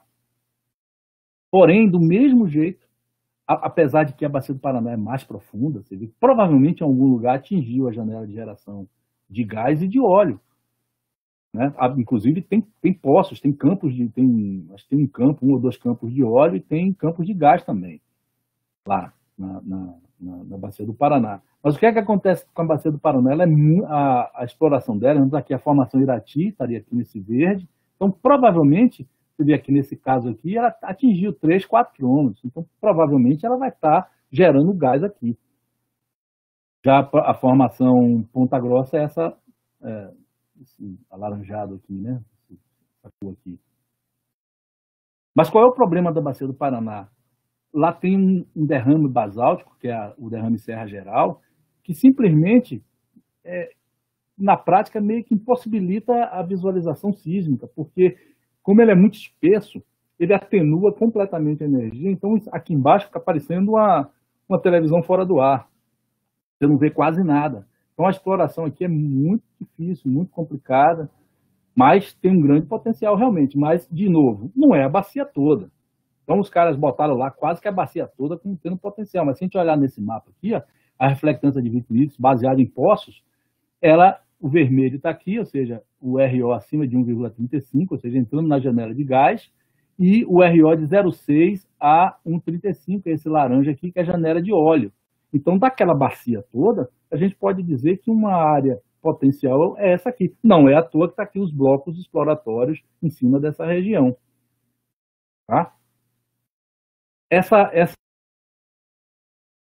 eu só queria deixar registrado, existe uma planta já há muito tempo chamada Unidade de Industrialização do Xisto. Isso é o nome dado, inclusive, pela Petrobras. A gente já sabe que isso está completamente errado, lá na cidade de São Mateus do Sul. Então, realmente é uma planta, está aqui uma planta, indústria, uma refinaria, mas o processo é completamente diferente de um shale oil. O que é que eles fazem? É uma rocha, ele está aqui aflorando, é uma rocha que está na superfície, tira de trator mesmo, e não é um shale oil, porque o querogênio não entrou na janela de geração de óleo. Ou seja, essa rocha está imatura. Não é um xisto, é uma rocha sedimentar, né, que é um folheiro, e o que é, na verdade, é um folheiro betuminoso. O que é que eles fazem? Eles pegam esse material com matéria orgânica, com bastante óleo, tem um começo de geração de óleo assim, eles pegam esse material e maturam artificialmente em equipamentos, esses equipamentos aqui, ó, que são as retortas.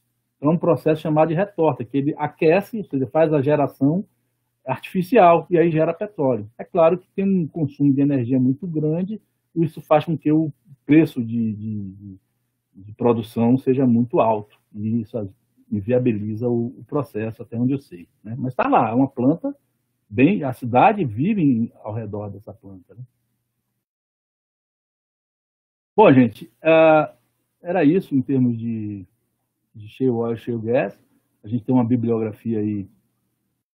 Tá aí esse material, eu acho que o Rafael vai disponibilizar aí de alguma forma. Está liberado. E obrigado pela atenção. Meu e-mail está aqui. Se quiser procurar a gente tem vários professores eu sou geólogo, mas tem professores lá que são geofísicos, tem outros geólogos, então a gente tem um curso bem amplo, né? Tanto para quem quer realmente se dedicar mais à parte geofísica mesmo, de métodos, ou da parte de interpretação, que é onde eu trabalho mais, tanto de perfis quanto de sísmica, né? Então a gente tem uma equipe bem multidisciplinar lá. Se precisar da gente, é só entrar em contato. Obrigado, Saulo. Opa. Fred, eu agradeço essa excelente palestra, cara. Muito bom mesmo, muita informação. Isso aqui foi mais uma palestra, cara. Para mim foi uma aula. Uma boa mesmo. Eu não sou geólogo, né? Sou físico. Eu acabo aprendendo muita coisa de geologia nessas palestras, cara. Muito bom, parabéns. Bom, eu vou chamar o Rafael para ele fazer a mediação, né? Das perguntas e para você responder aí o que o pessoal tem dúvida e tal. Eu tenho uma porção de pergunta aqui, de repente, se sobrar tempo, a gente troca uma ideia. Beleza? Temos a quarentena toda aqui, cara. Tem a quarentena toda. Professor, mais uma vez, muito obrigado pela apresentação, pela disponibilidade em estar com a gente hoje aqui nessa tarde. Pelo Facebook, a gente tem duas perguntas, e uma até que eu também estava pensando em fazer. A primeira qual fim se dá às águas com aditivos? Ela é reutilizada depois ou permanece no mesmo lugar em que foi usada na rocha?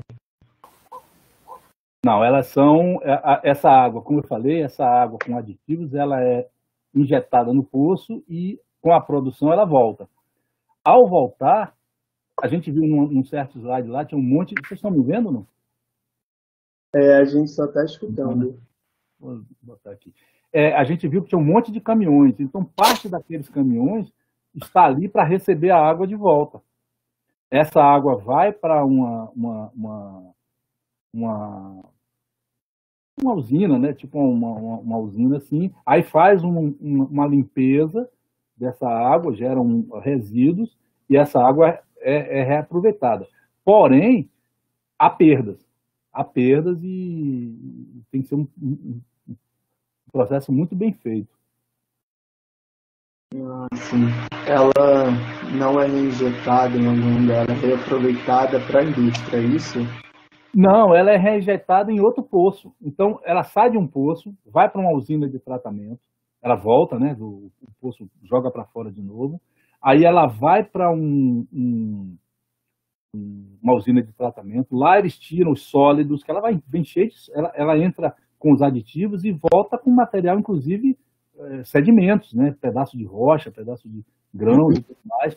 Então, esse material é filtrado, é limpo, gera um monte de resíduos, que eu não sei a destinação desses resíduos, e essa água pode ser reinjetada em outro poço.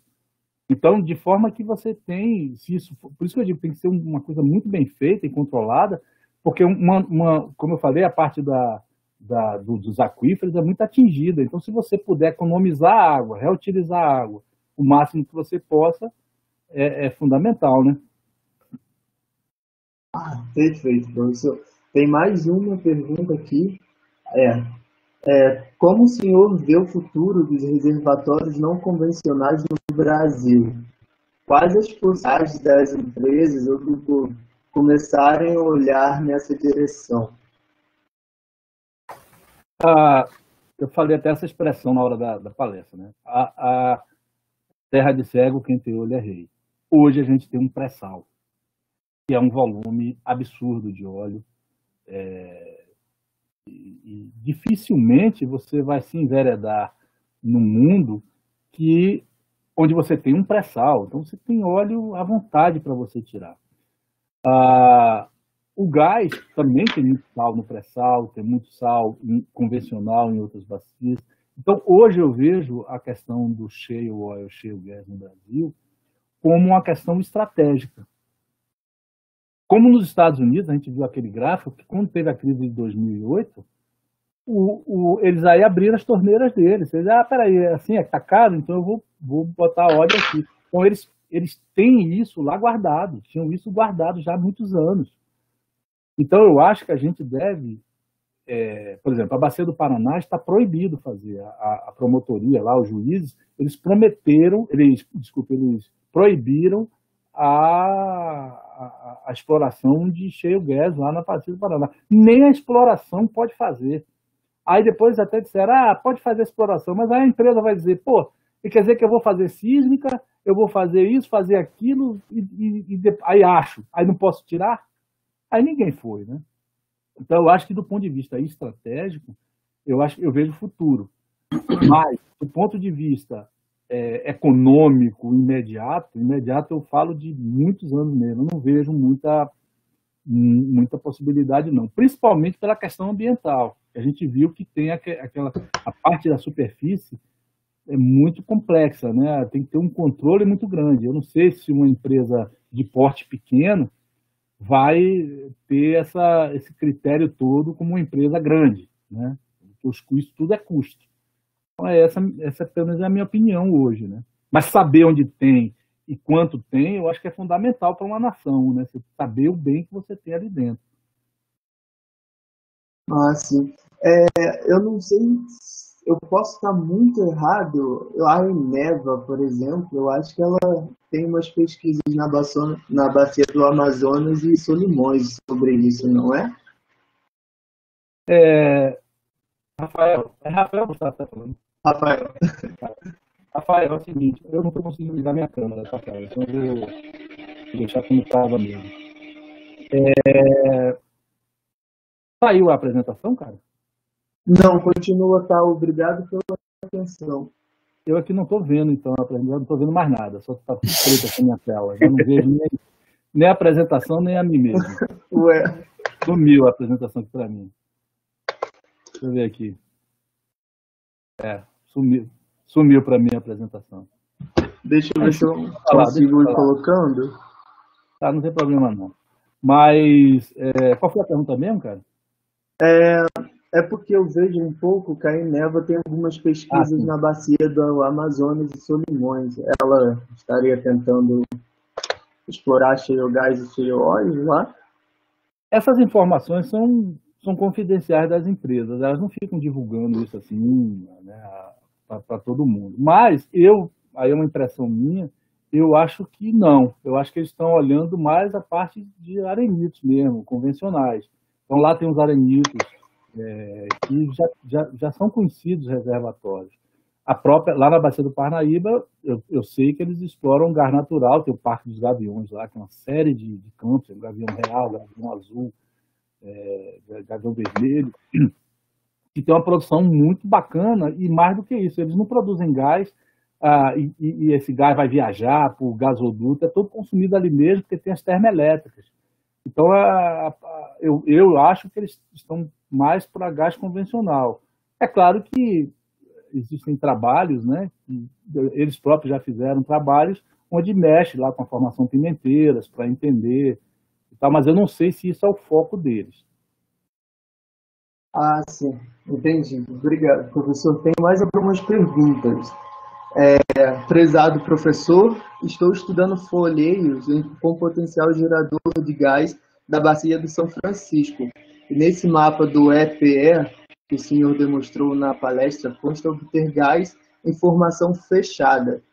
O que o senhor pode me dizer sobre o potencial dessa área? Atenciosamente, aí não está assinado.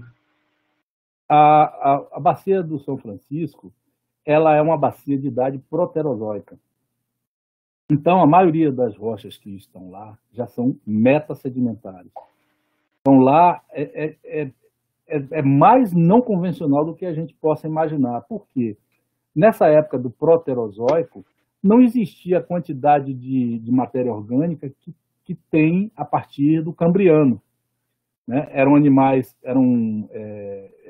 organismos celulares, já com algas, algumas coisas, mas não tinha a dimensão que teve depois do Cambriano. Então, qual é o potencial gerador dessas rochas? Então, em termos de quantidade de matéria orgânica, não é muito grande. Além disso, como já está num grau metamórfico muito elevado no sentido em relação à rocha sedimentar, né? Não que esteja muito elevado, é fácil ainda bem rasa, né? Mas toda a matéria orgânica que estaria ali estaria toda transformada em gás senil, praticamente metano. Esses são pontos. Só que é o seguinte, existe gás na Bacia de São Francisco. Isso é fato. Inclusive já queimou sonda, já teve uma série de problemas. Mas o que falta lá é rocha reservatória, porque como é muito compactada, as rochas são muito antigas, a porosidade é muito pequena em carbonatos e arenitos. Então, e a rocha geradora até hoje nunca foi localizada, sabe? Onde é que está a rocha geradora? Inclusive tem argumentos lá do gás ser mantélico. Tem inclusive teores de hélio lá nessa região. Então, é uma área muito complexa. A sísmica responde muito mal, porque as rochas são muito compactadas.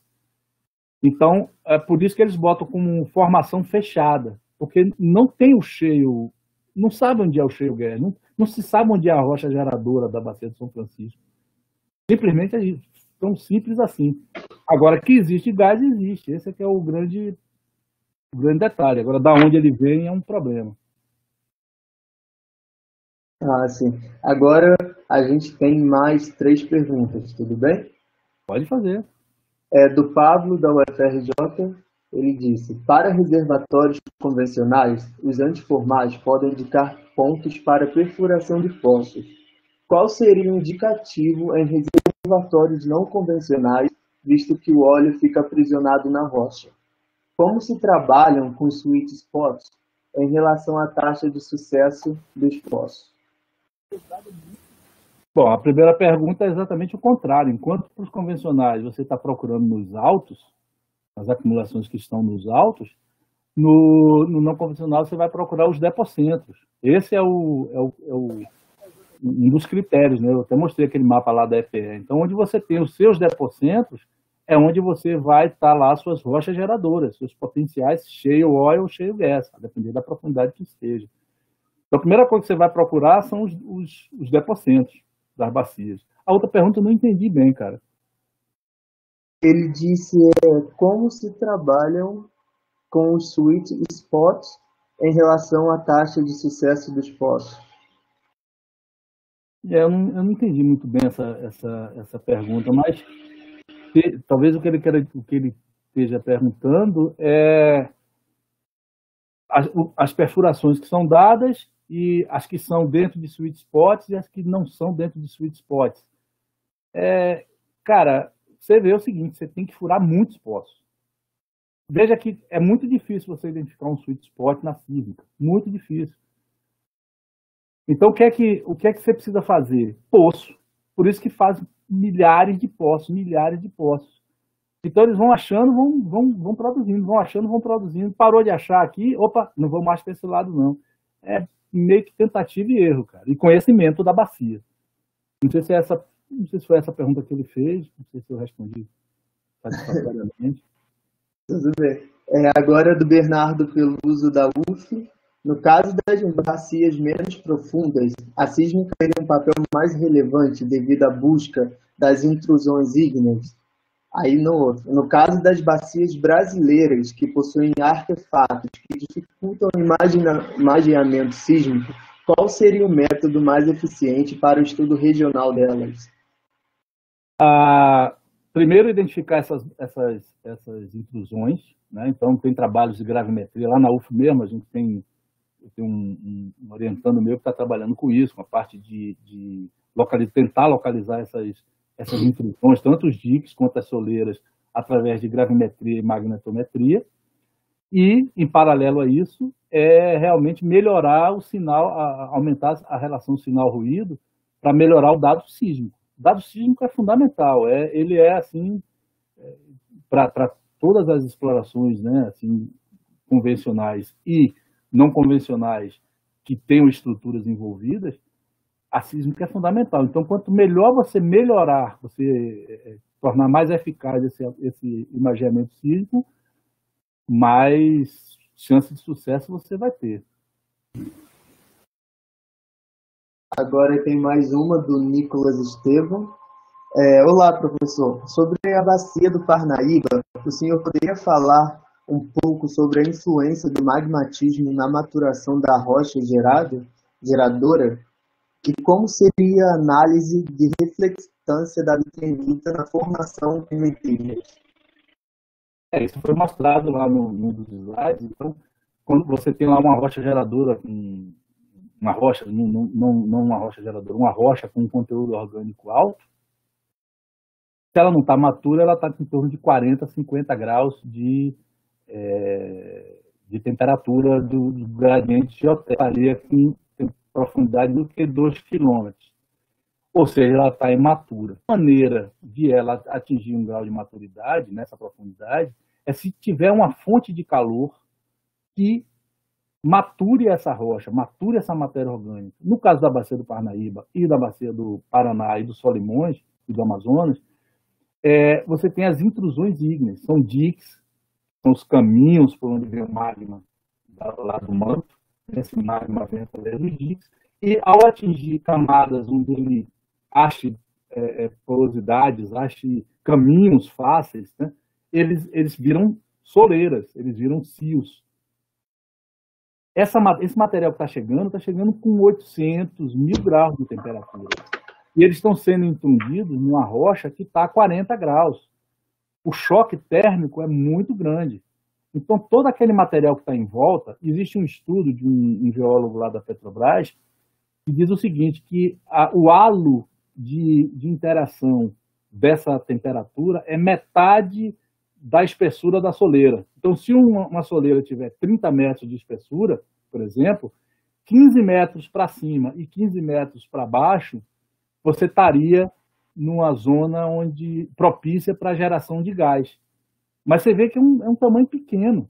Então, se você tiver uma soleira de 100 metros, aí você teria 50 metros para cima e 50 metros para baixo.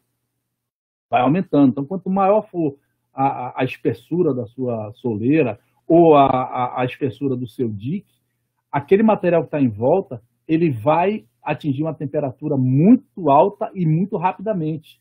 Ou seja, ele não vai passar por um momento, vai produzir óleo, gás úmido, não tem essa transição. Aquela matéria orgânica vai ser torrada, literalmente torrada.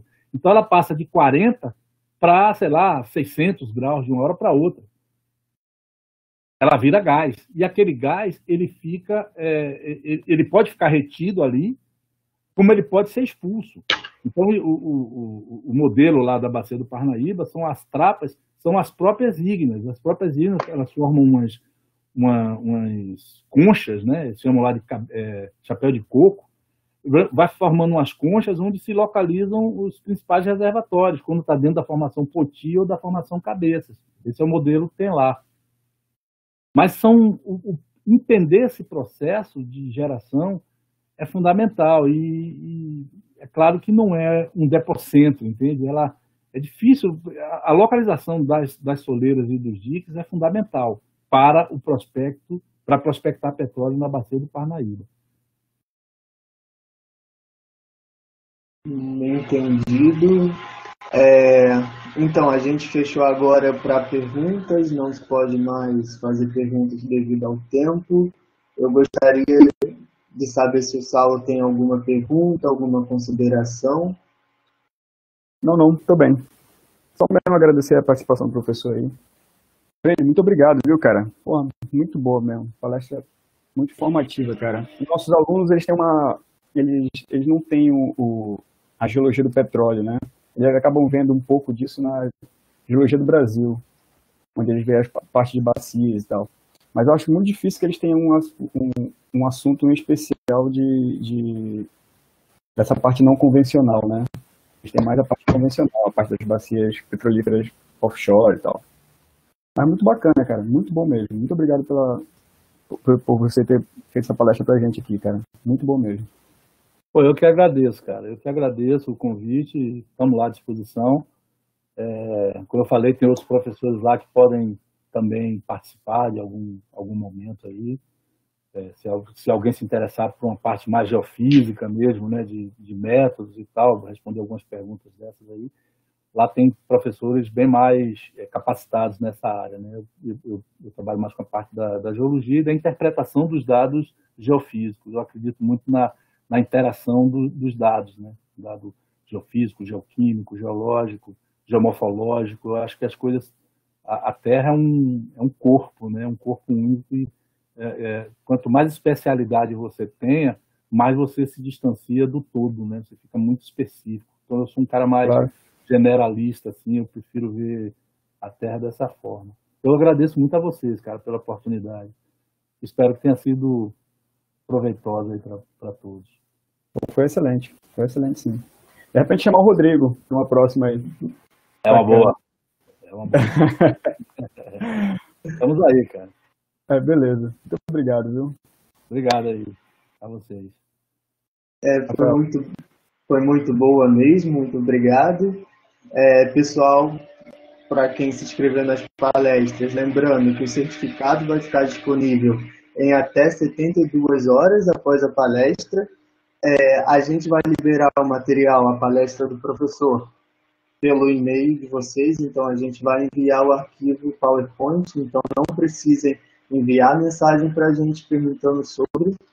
E agora, na próxima semana, a gente vai ter uma outra palestra, para vocês ficarem sabendo sobre ela.